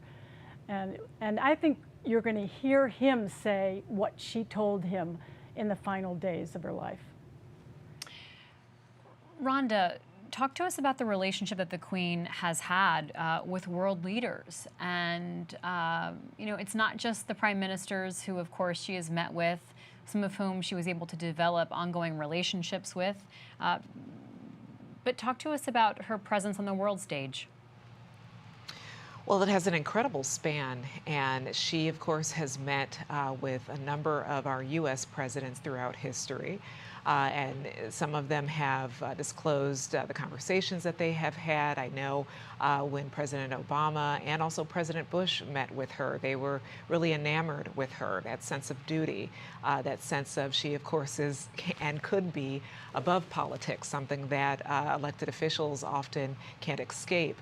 They talked about her grace. It seems as if every readout that you've ever had of a U.S. president meeting her, they have enjoyed it. It has been the highlight of part of their administration. Nixon was someone who deeply loved his meeting with her. So she has had this span of time where she has had that opportunity to meet so many world leaders, U.S. world leaders. She's also has been known to meet others in history who may not have received a favorable liking, like Idi Amin. She met with him, and that sort of was a famous meeting where he told her about some plans he had for an invasion, and she was able to do some diplomatic work around that. So there's a lot through history. If you look at who she's met, she's often done it out of duty, especially if they have been there in Britain. She has met with them, and she's also done other visits as well. But again, it all speaks to her length of time, that all that she has seen, all the politics that she's seen, the geopolitics, countries being created or countries dropping off from the Commonwealth. She just saw so much. And you, just as Mary said, it's going to be interesting if we hear Charles discuss anything that she told him in her final words with him, and if she wanted to impart that sense of duty that she apparently adhered to. World leaders are giving their condolences and reacting to the news of Queen Elizabeth's death, ranging from the NATO Secretary General to the Dutch Prime Minister to India's Prime Minister. Narendra Modi tweeting out about his memorable meetings, he called them, with Her Majesty Queen Elizabeth II. And he said that during one of the meetings, she showed him the handkerchief that Mahatma Gandhi gifted her on her wedding, a gesture that he said he will cherish. James, this is just the start of the global leaders and their outpouring of sympathy for the British people, the Commonwealth, and the royal family. Many of these countries, of course, were part of the British Empire, including during Queen Elizabeth's reign, when the sun never set on the British Empire. It really is just such a different world now than the one she inherited. India, of course, a republic, and this special relationship with the United States. We've just learned that President Biden has canceled some scheduled remarks that he was supposed to make about COVID-19 booster shots, and part of that is a deference from Washington to let Prime Minister Truss there. We see the shot of 10 Downing Street give sort of the first comments. We do expect that we will hear from Prince Charles, who is now King Charles, this afternoon. And we also know that protocol says that when the Queen died this afternoon, her eyes will be closed by her doctors, and then all of Charles's siblings were to kiss his hand.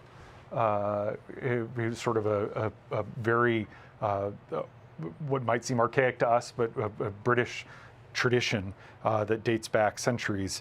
Charles is... To kiss the hand of the new king. Mm-hmm, exactly.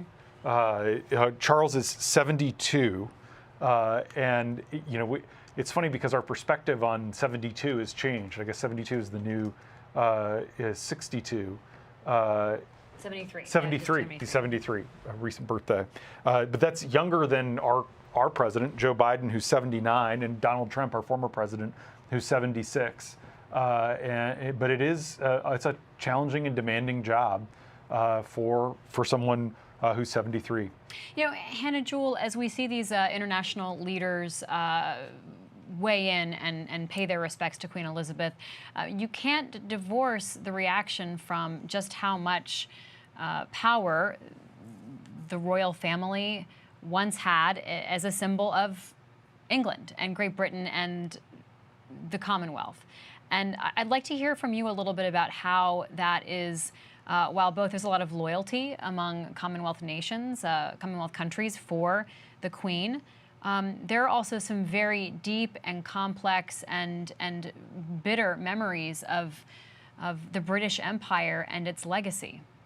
That's exactly right, Libby. I think the relationship between Commonwealth countries and the Queen and the monarchy, it depends a lot on how Britain got to these places in the first place and why, right? Whether it is some settler colonies with Canada, Australia, New Zealand versus these African and Caribbean nations, where the purpose of the British Empire in these places was extraction of wealth through slavery. And this is obviously a hard thing to talk about in this moment, but really shapes how so many people in these countries, particularly in the Caribbean, feel about the monarchy. And there have been some movements among their leaders and among their public to try and break away from the monarchy. And I wonder, in the face of still a lot of popular support for the Queen at that time, and I wonder if that is something that the Queen could keep those relationships alive, whereas can the next generations, can the next three heirs to the throne continue to sort of convince Commonwealth countries that have a less warm relationship with Britain and have a lot more that Britain needs to account for in those countries? Can they keep their purpose alive for the next three heirs who are all men, who are all, after Charles, obviously, we get into these next generations. And indeed, will those royals be interested in maintaining the Commonwealth, which was such a huge part of the Queen's focus? Or will they see a new, more limited role, a less global role for the royal family? Moments like this, and of course this big ceremony, these 10 days are going to be crucial in sort of cementing that sort of passage of power. It's going to be crucial in trying to tell this narrative of why the royal family should go on in their eyes, and particularly a harder case to sell perhaps in other parts of the world, touched by the British Empire in more violent ways.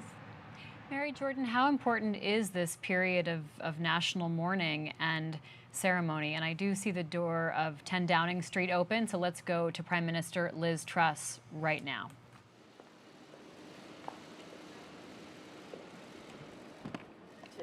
By the news that we have just heard from Balmoral. The death of Her Majesty the Queen is a huge shock to the nation and to the world. Queen Elizabeth II was the rock on which modern Britain was built. Our country has grown and flourished under her reign. Britain is the great country it is today because of her. She ascended the throne just after the Second World War. She championed the development of the Commonwealth from a small group of 7 countries to a family of 56 nations, spanning every continent of the world. We are now a modern, thriving, dynamic nation. Through thick and thin, Queen Elizabeth II provided us with the stability and the strength that we needed. She was the very spirit of Great Britain, and that spirit will endure. She has been our longest ever reigning monarch. It's an extraordinary achievement to have presided with such dignity and grace for 70 years. Her life of service stretched beyond most of our living memories. In return, she was loved and admired by the people in the United Kingdom and all around the world. She has been a personal inspiration to me and to many Britons. Her devotion to duty is an example to us all. Earlier this week, at 96, she remained determined to carry out her duties as she appointed me as her 15th Prime Minister. Throughout her life, she's visited more than 100 countries, and she has touched the lives of millions around the world. In the difficult days ahead, we will come together with our friends across the United Kingdom, the Commonwealth and the world to celebrate her extraordinary lifetime of service. It is a day of great loss, but Queen Elizabeth II leaves a great legacy. Today the crown passes, as it has done for more than 1,000 years, to our new monarch, our new head of state, His Majesty King Charles III. With the King's family, we mourn the loss of his mother, and as we mourn, we must come together as a people to support him, to help him bear the awesome responsibility that he now carries for us all. We offer him our loyalty and devotion, just as his mother devoted so much to so many for so long. And with the passing of the second Elizabethan age, we usher in a new era in the magnificent history of our great country, exactly as Her Majesty would have wished, by saying the words, "God save the King."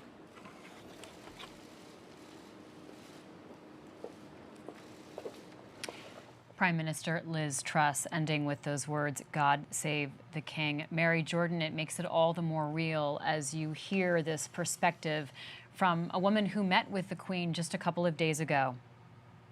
Think of the last time that the whole world kind of stopped and watched something.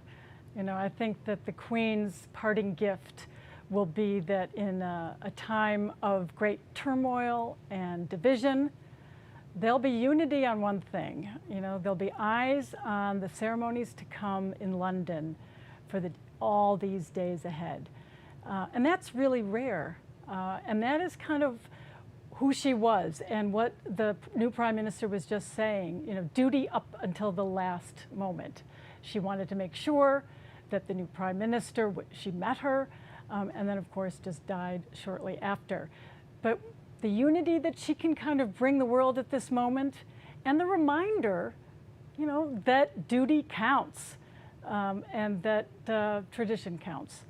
And I think that in the days ahead, many people will kind of thank her, even in her time of passing, for what she's leaving us all with. And after that, there'll be discussion about the monarchy, because the idea of people having to kiss the hand of Prince Charles is going to get a lot of airtime, but not right away. but it will, because the monarchy really just changed. I think it is forever going to be different. As long as she was there, it was one way. But now that she's gone, and again, we have a week and we have a lot of ceremonies to get to and a kind of a moment of silence and unity. But then there's going to be discussion about what we're going to keep or what UK is going to keep and what they're not. And I would say that there's a lot of things that strike people, especially young people, as silly. And then there's a lot of things that really are important. And there'll be a huge discussion in the UK and in the Commonwealth. Mary, we've gotten a statement from Buckingham Palace, and even who it's from is significant because it says a statement from His Majesty the King at the time of the Queen's death. And here's what it says. The death of my beloved mother, Her Majesty the Queen, is a moment of the greatest sadness for me and all members of my family. We mourn profoundly the passing of a cherished sovereign and a much-loved mother. I know her loss will be deeply felt throughout the country, the realms, and the Commonwealth, and by countless people around the world. During this period of mourning and change, my family and I will be comforted and sustained by our knowledge of the respect and deep affection in which the Queen was so widely held. A statement from Charles, no longer Prince Charles, Mary. He's been waiting for this moment for a long time. You know, his mother became the monarch, 70 years ago. She was really young.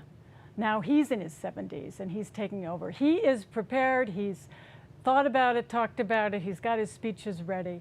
It's going to be a really big moment. And I think we're going to hear a lot about the discussion with his mother and maybe at least a little bit about how it's going to change. Hannah, let's talk some more about what it was like to see this new prime minister come out and speak to the people on such a pivotal day. While the news was already well known, I mean, the tweet from the royal account has more than 1.3 million interactions already just in the last hour.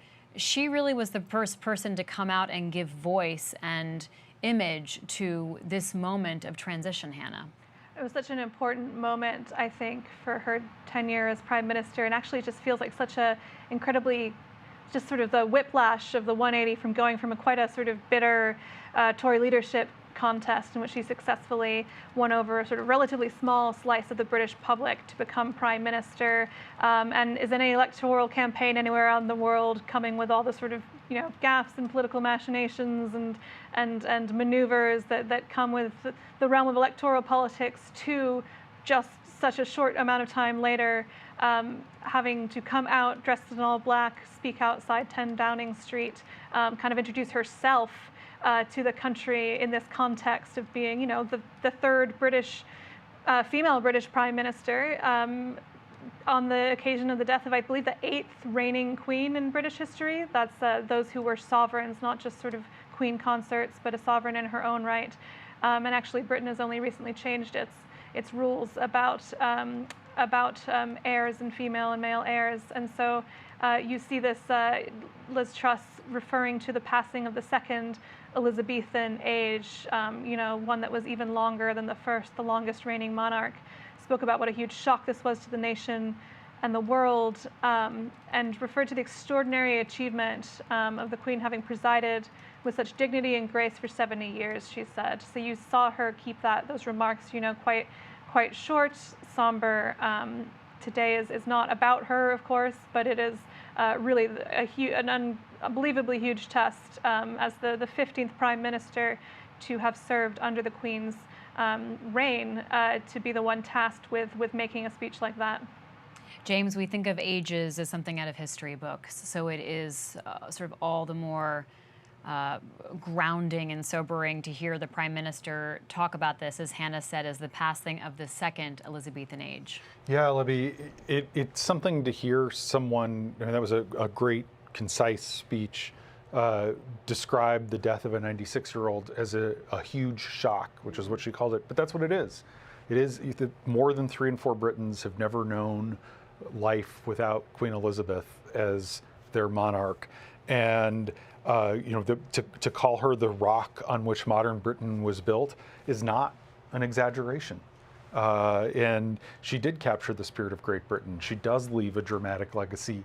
It is difficult for a prime minister to offer hyperbole in a speech like this because it's so true that she is so foundational to the British experience of the last century.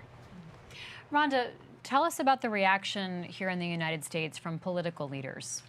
Yeah, almost immediately I've been seeing reaction and emails come through from members of Congress. We've heard from Speaker Pelosi, also Mitch McConnell, the minority leader over in the Senate. He opened up today's Senate floor action with mention of Queen Elizabeth's health and saying that she would be in their thoughts and prayers. His statement just now says, "Today, all Americans stand with our great friends across the Atlantic in mourning and in the passing of Her Majesty Queen Elizabeth II.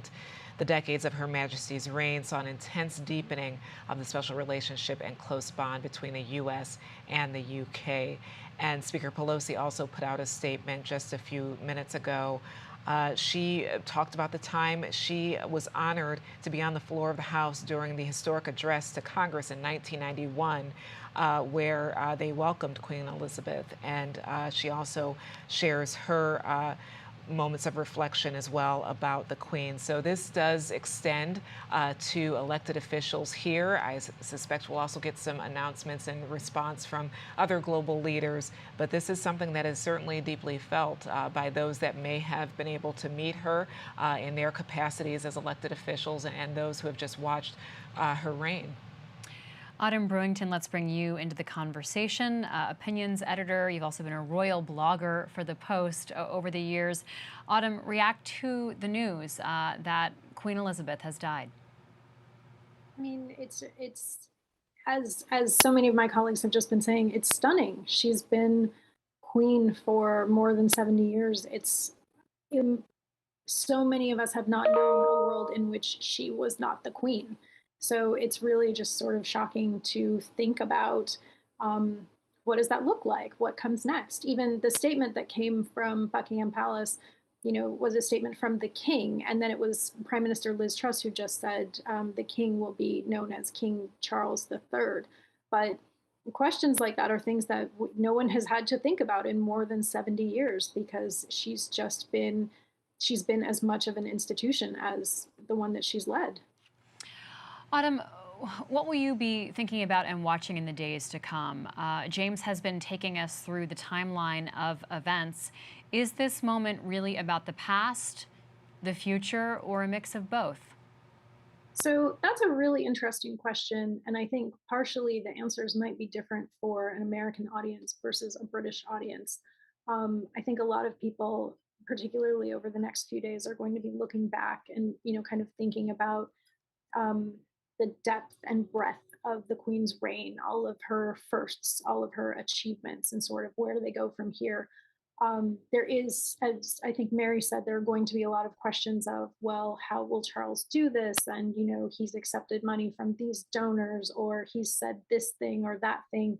A lot of reactions to how then Prince Charles, now apparently King Charles, has conducted himself have really been because of his outreach to government ministers, his comments about politics or architecture or climate change, like other sort of issues of the day. These are really in contrast to how Queen Elizabeth has been apolitical, and she did not get involved with issues of the day, but she was sort of this, she was really figurehead leadership. So people are going to be looking to see, does he intend to lead in the way that she led and really defined that role? Will he do something different?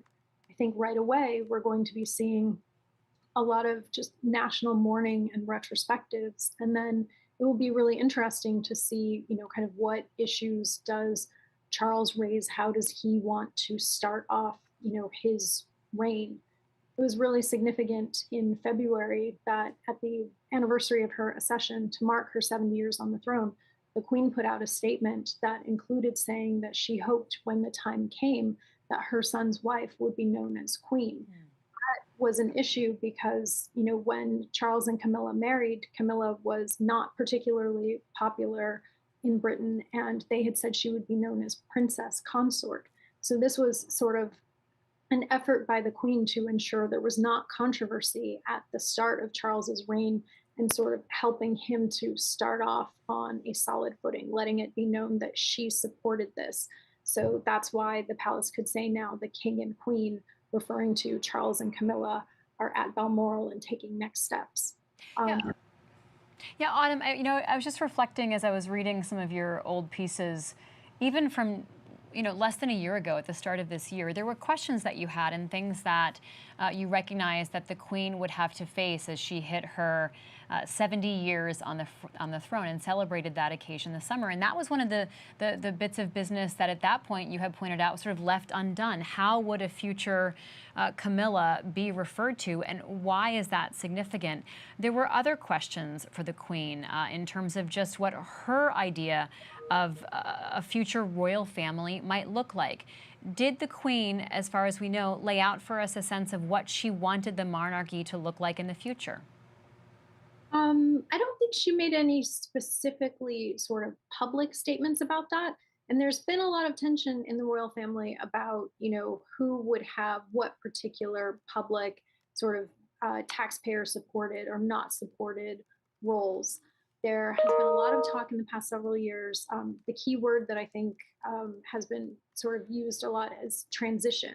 As they prepare for the transition to the next reign, what would things look like? And there's been a lot of talk about how Charles would oversee a sort of slimmed down, modernized monarchy. So these questions, whether, for example, when Prince Andrew was removed from his public role, it seems as though, there's been a lot of pushing behind the scenes, Andrew kind of lobbying his mother, wanting to be back on like the public stage, and Charles and William sort of being opposed to that. The Queen hadn't spoken publicly about what her preference was, but the fact that, in the wake of sort of some of Andrew's legal troubles and his very poor PR moves a couple of years ago, that she removed him from public duties. That sent a message of she was aware of public sentiment.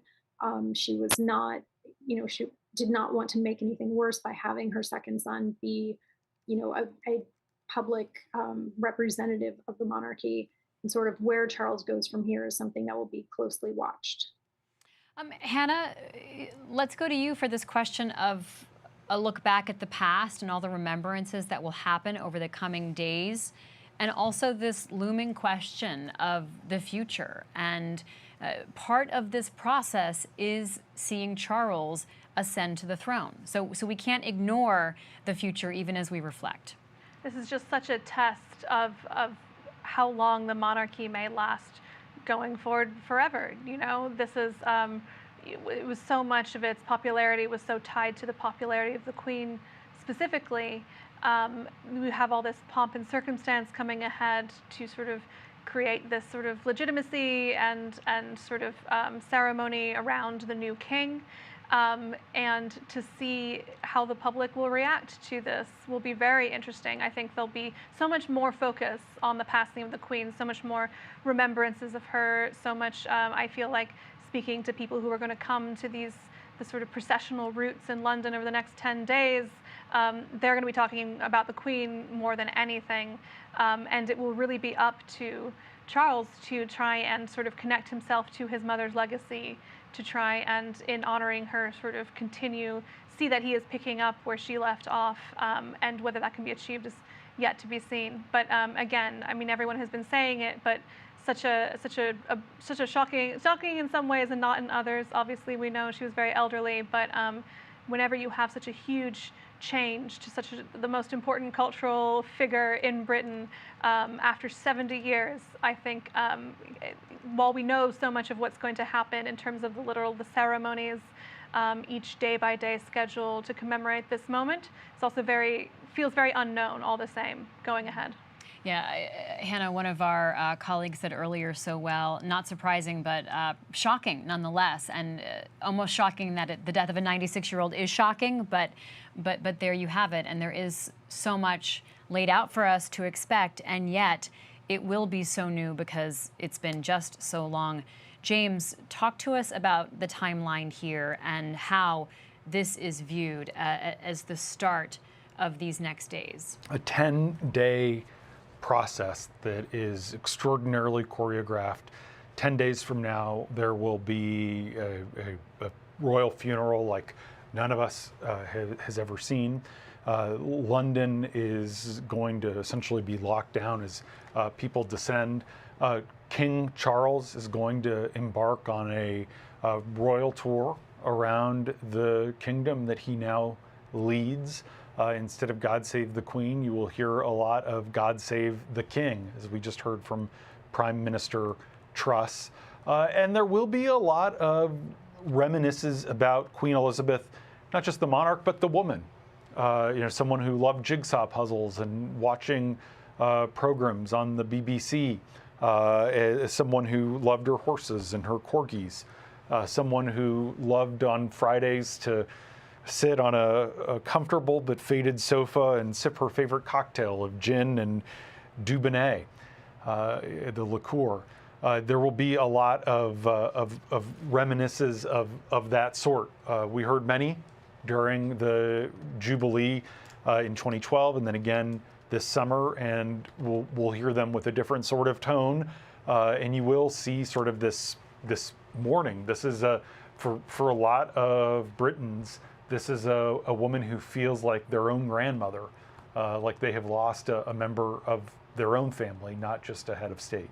And Mary Jordan, some of these things that made Queen Elizabeth normal, let's say, also perhaps belie the role that she had to play. And there's always the question, and it can't be divorced, of not only what her role and the role of the monarchy is in British life, but its purpose of existing, and where the money comes from, and how Britons either justify and like to have this constant presence, or how much they see that it no longer has a use. Mary?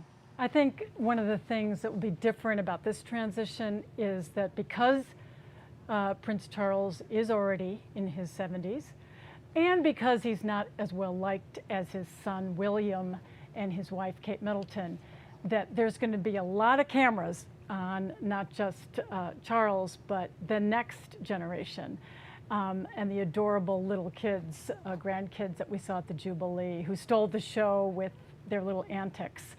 And every time we're going to hear from Charles and probably William and maybe even Kate, they're going to be invoking the Queen, because she is still the continuity and she's still the one who everybody loved. But they are going to have to modernize. And I could see, for instance, Kate Middleton saying, I talked to the Queen, and all those hats that she wears, I mean, she has like 20 yellow ones and 40 pink ones. She and I said we're going to auction them off for charity. I'm making that up, but I can see that they, and I do know that they have been brainstorming, how to make it a monarchy that people say, oh, yeah, that works for me, because some of the things don't. We talked about, some of the bowing to the monarch. That, era may have gone, but other things stay. People like pomp and circumstance, and they're going to need it. People need it in times of like we're going to see now, her passing. But I think, unlike when she became the Queen in 1953 with 20 million people, which was a huge number then, watching, the whole world is going to watch this one.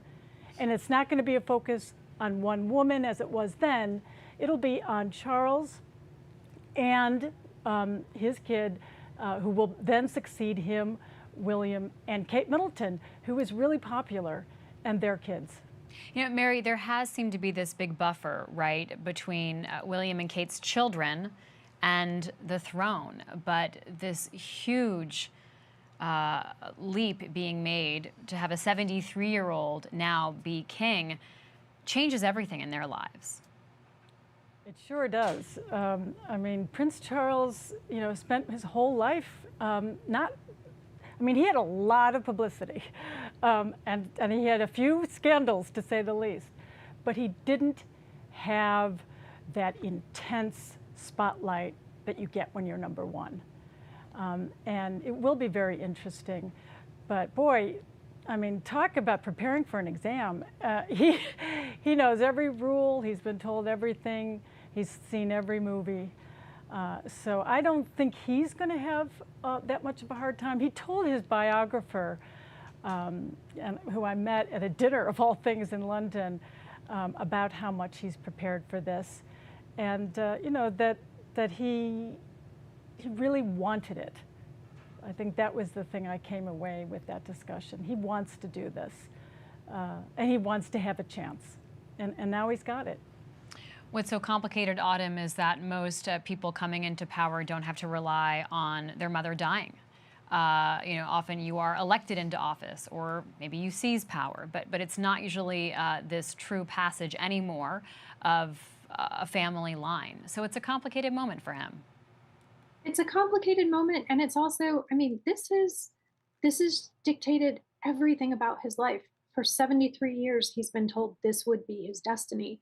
It decided, you know, whether his schooling at home. It dictated, you know, who he married, with famously disastrous results the first time around.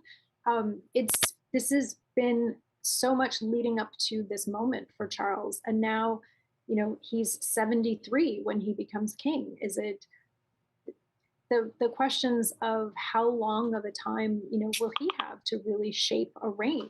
What kind of legacy might he have? There's, you know, so much to look forward to.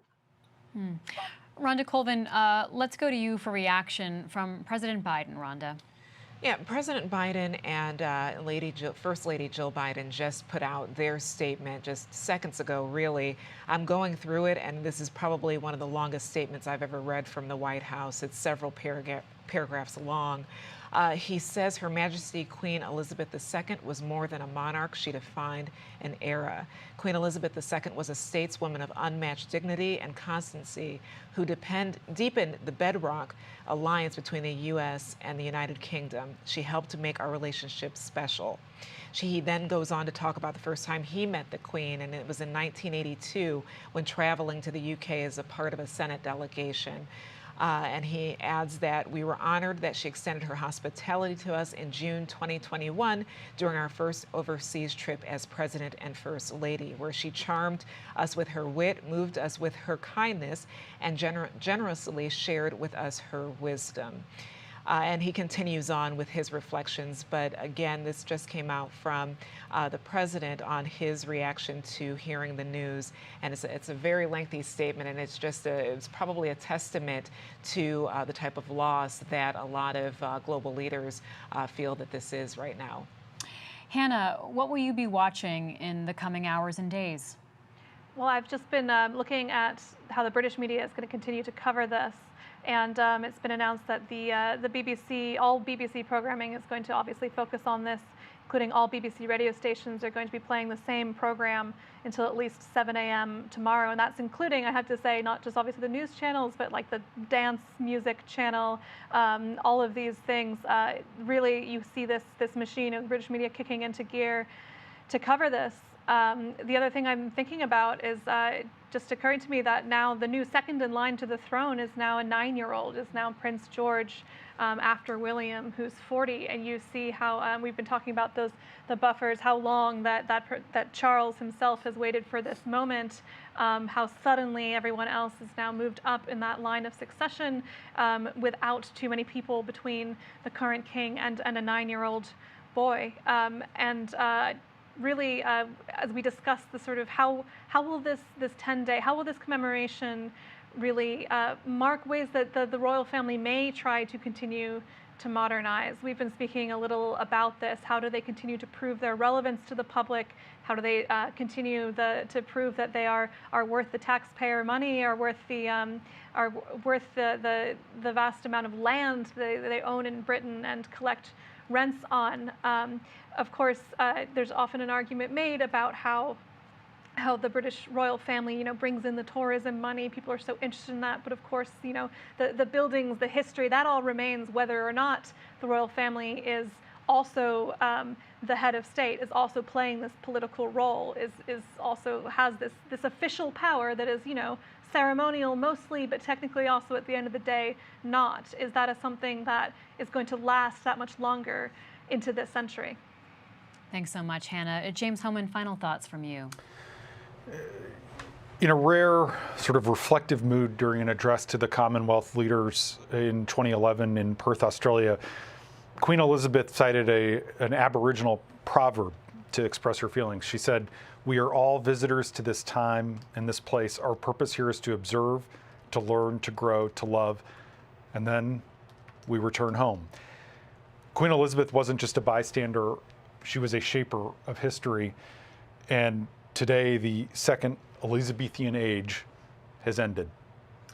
Mary Jordan is someone who has covered Queen Elizabeth and her time. Final thoughts from you before we prepare to go off the air. And a reminder to our audience, we will be back many times over the coming days and weeks. Mary? I think when we think of her, so many of us, we think she was stoic. And those who met her also knew she was a little mischievous. You know, she had this little twinkle in her eye. And I think when you see what's going on now, all eyes around the world on what happened, I think we know that there was a little bit of magic going on with Queen Elizabeth. She took the throne at a difficult time. She didn't want it. She went through wars and scandals and deaths, and she lasted until she was 96. And I think people give her a lot of credit for being a tough, somewhat mischievous lady. Thank you to all of our colleagues all over who have contributed to our reporting today. You've been watching coverage live from the Washington Post as we brought you historic news that Queen Elizabeth II died today at her home in Balmoral, Scotland, surrounded by her family who rushed to be at her bedside. She was 96 years old. Flags across the UK are flying at half-staff as the second Elizabethan age draws to a close. We'll bring you coverage over the next 10 days of reflection and ceremony as Charles assumes that mantle of king. We'll be live from London as the Queen's body is moved from Scotland to Buckingham Palace and world leaders gather for the Queen's funeral at Westminster Abbey. We leave you with this look back at an extraordinary life. The great sort of paradox of Queen Elizabeth's reign is that while she was the most visible figure on the public stage for as long as anybody, no one actually knew her. She felt that she was a symbol, and that if she were to sort of become more familiar, that the magic would go. She was never predestined to become the queen, but her uncle, who was the older brother of her father, was due to become the king and became the king. That was Edward VIII. But there was a constitutional crisis in the 30s when he fell in love with an American divorcee. So he was forced to choose between her or the monarchy, and he chose her. And so at the age of 10, she suddenly became the next in line to the throne. When her father died, she was in Kenya. She came back to be greeted by this sort of phalanx of old men in top hat and tails. One of them was Churchill, who was her first prime minister. Those Britons had seen her father as the king, her uncle as the king, her grandfather as the king, her great-grandfather, Edward VII as the king, and even her great-great-grandmother, Queen Victoria. I declare before you all that my whole life, whether it be long or short, shall be devoted to your service and to the service of our great imperial family to which we all belong.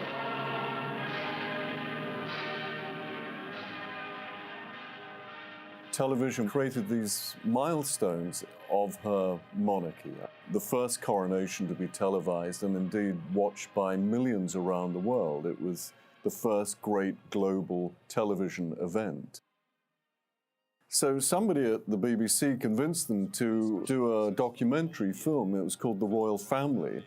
And it was the first real glimpse of them in their family environment. And unfortunately, instead of it being sort of this candid and warm milestone in television history, what it actually did was sort of break down those barriers of inscrutability. Many people believe that it sort of led then to this whole notion of the press in the 70s, 80s and 90s actually sort of turning on the royal family. They didn't turn on the Queen herself, but they certainly went after her family. Diana, Princess of Wales, has been killed in a car accident. Diana died in 1997. The whole episode, you may remember, sort of cast the whole country into this grief and rage, really. And, you know, at first the anger and despair turned on Prince Charles. But then it slowly gathered against the Queen, and it was really the only time in her reign that the public was losing support for her. She gave a very measured and clever television address to the nation about Diana that was very sort of solicitous of her and captured the moment. So what I say to you now, as your Queen and as a grandmother, I say from my heart. First, I want to pay tribute to Diana myself. She was an exceptional and gifted human being. In good times and bad, she never lost her capacity to smile and laugh, nor to inspire others with her warmth and kindness. As her reign progressed, I think the whole society saw that what they had with the Queen was a national treasure. When she took office, there was still the semblance of a British Empire, and that obviously diminished greatly. One thing that isn't perhaps well understood about the Queen is that she was a very pious woman, and she saw her commitment to the monarchy as sort of a sacred promise she made to her God. During her reign, there were calls at various times for her to abdicate so that Charles, for example, then a young, spirited bachelor, could become the king, or, when William came along, or when George was born. That sort of notion completely misreads who she was. What was driving her wasn't the trappings of being the Queen and the luxury and all the rest of it. It was what she felt was her sacred duty to her subjects, to her people. She would never, ever have abdicated. She's reigned longer than any other British monarch, dating back 1,100 years. And no one thought that the reign of Queen Victoria, which lasted 63 years, would ever be surpassed. But Queen Elizabeth did achieve that in 2015. She was this sort of continuous thread through incredible changes in British society. We've always associated the monarchy with Elizabeth. Now that dynamic changes. Now that Charles is the king, that feeling towards the monarchy inevitably is going to change. And one has to sort of think that it's not going to be quite as solid as it was, given Elizabeth's incredible reign and her duty to it.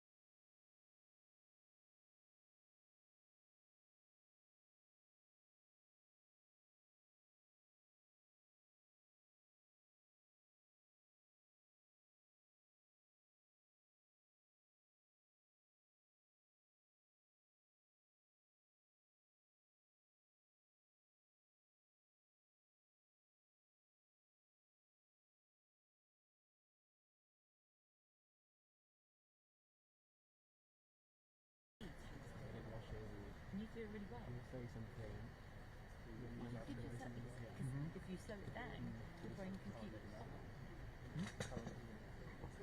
Sometimes it's 5 years. How much is 5 years? Somehow.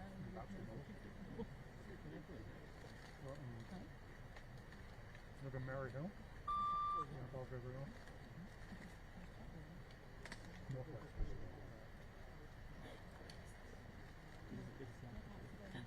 got actual flying. It's a flying ant, I think. Oh. Oh no, midgets. No, midget is a fly. It's a flying Actual ant. fly. She started, didn't she?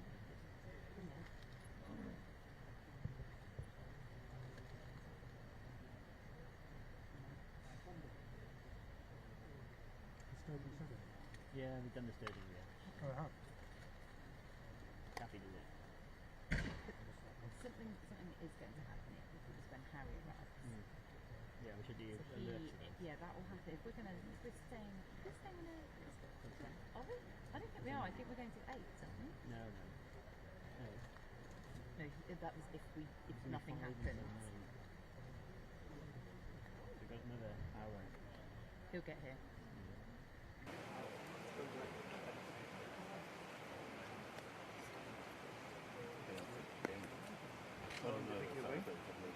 No, there was, yeah, and then that too.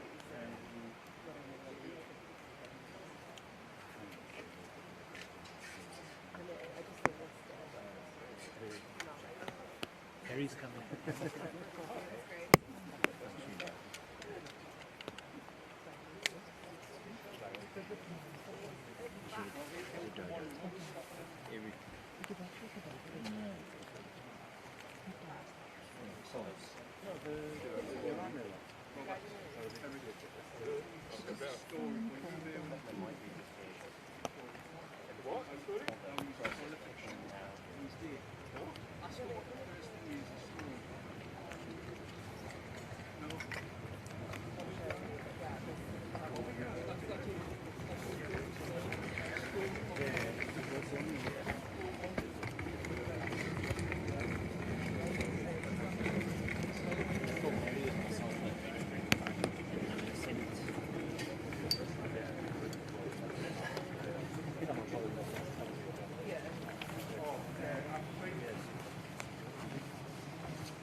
Your everything's dead. I just don't want to switch on because I don't want to mess my baby. Okay.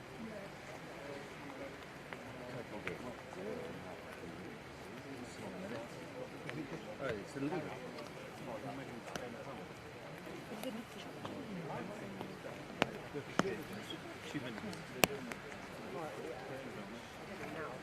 It's totally flat.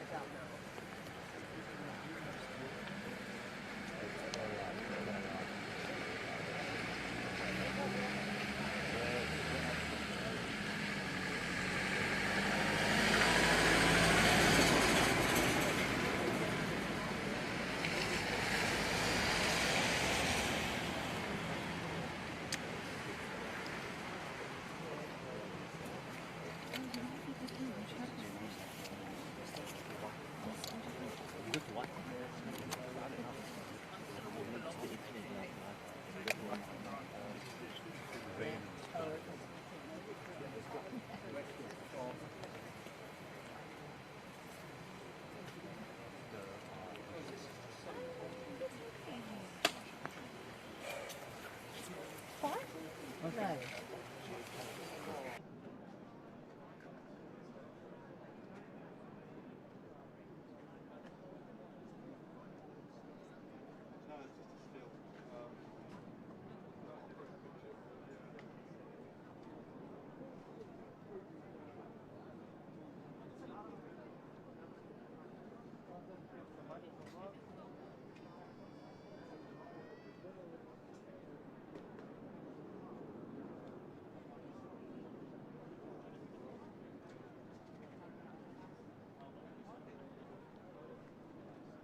Found my pen.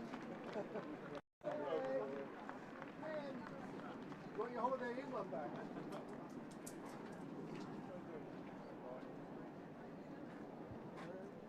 Applauding. Yes, now whether that's for Charles III or whether it's a sign of appreciation for the Queen, maybe a bit of both.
No, I haven't. Put your ear in.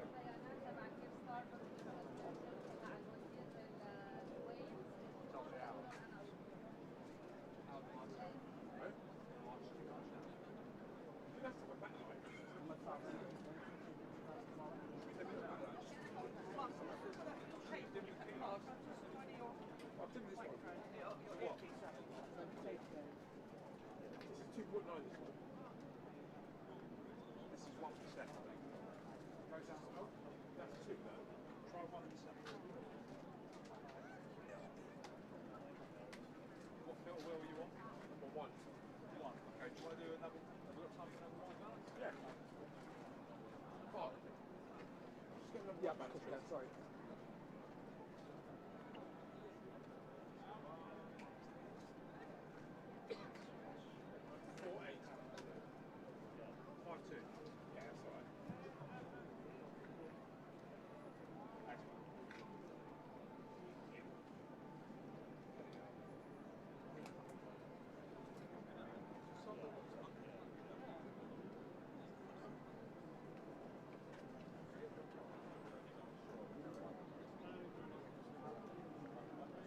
I think after, we should head back to BH just to do the other stuff and do it. Yeah. I think we should see.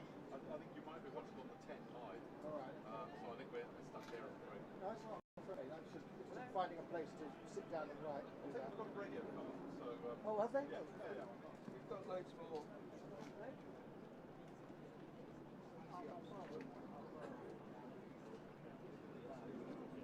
Hive is on.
Where's that camera?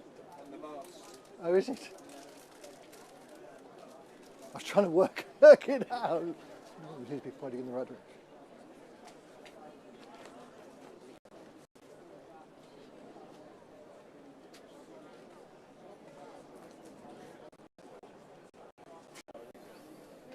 I don't know what I'm doing tomorrow yet.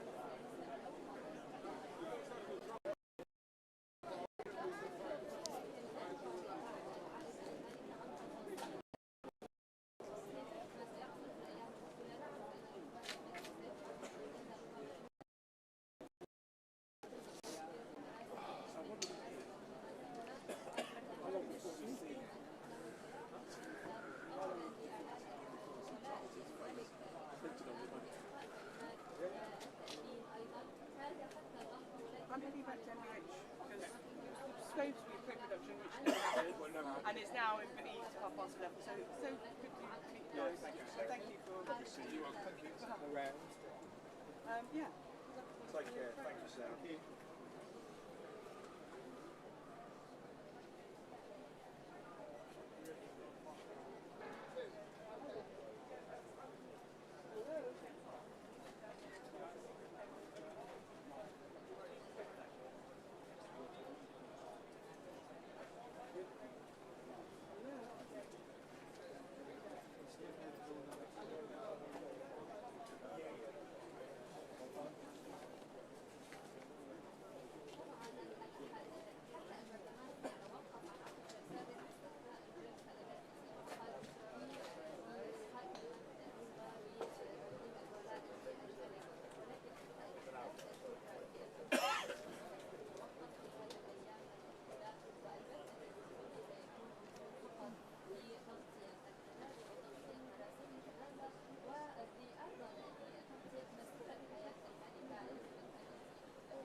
City wants church bells everywhere to ring for an hour tomorrow at noon. The Church of England does. Yep. Can I say that? You can say that. Yep.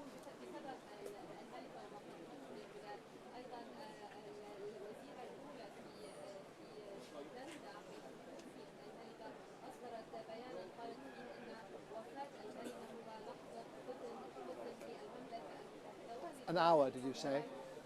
An hour? For an hour tomorrow at noon. Got it, yep. Okay.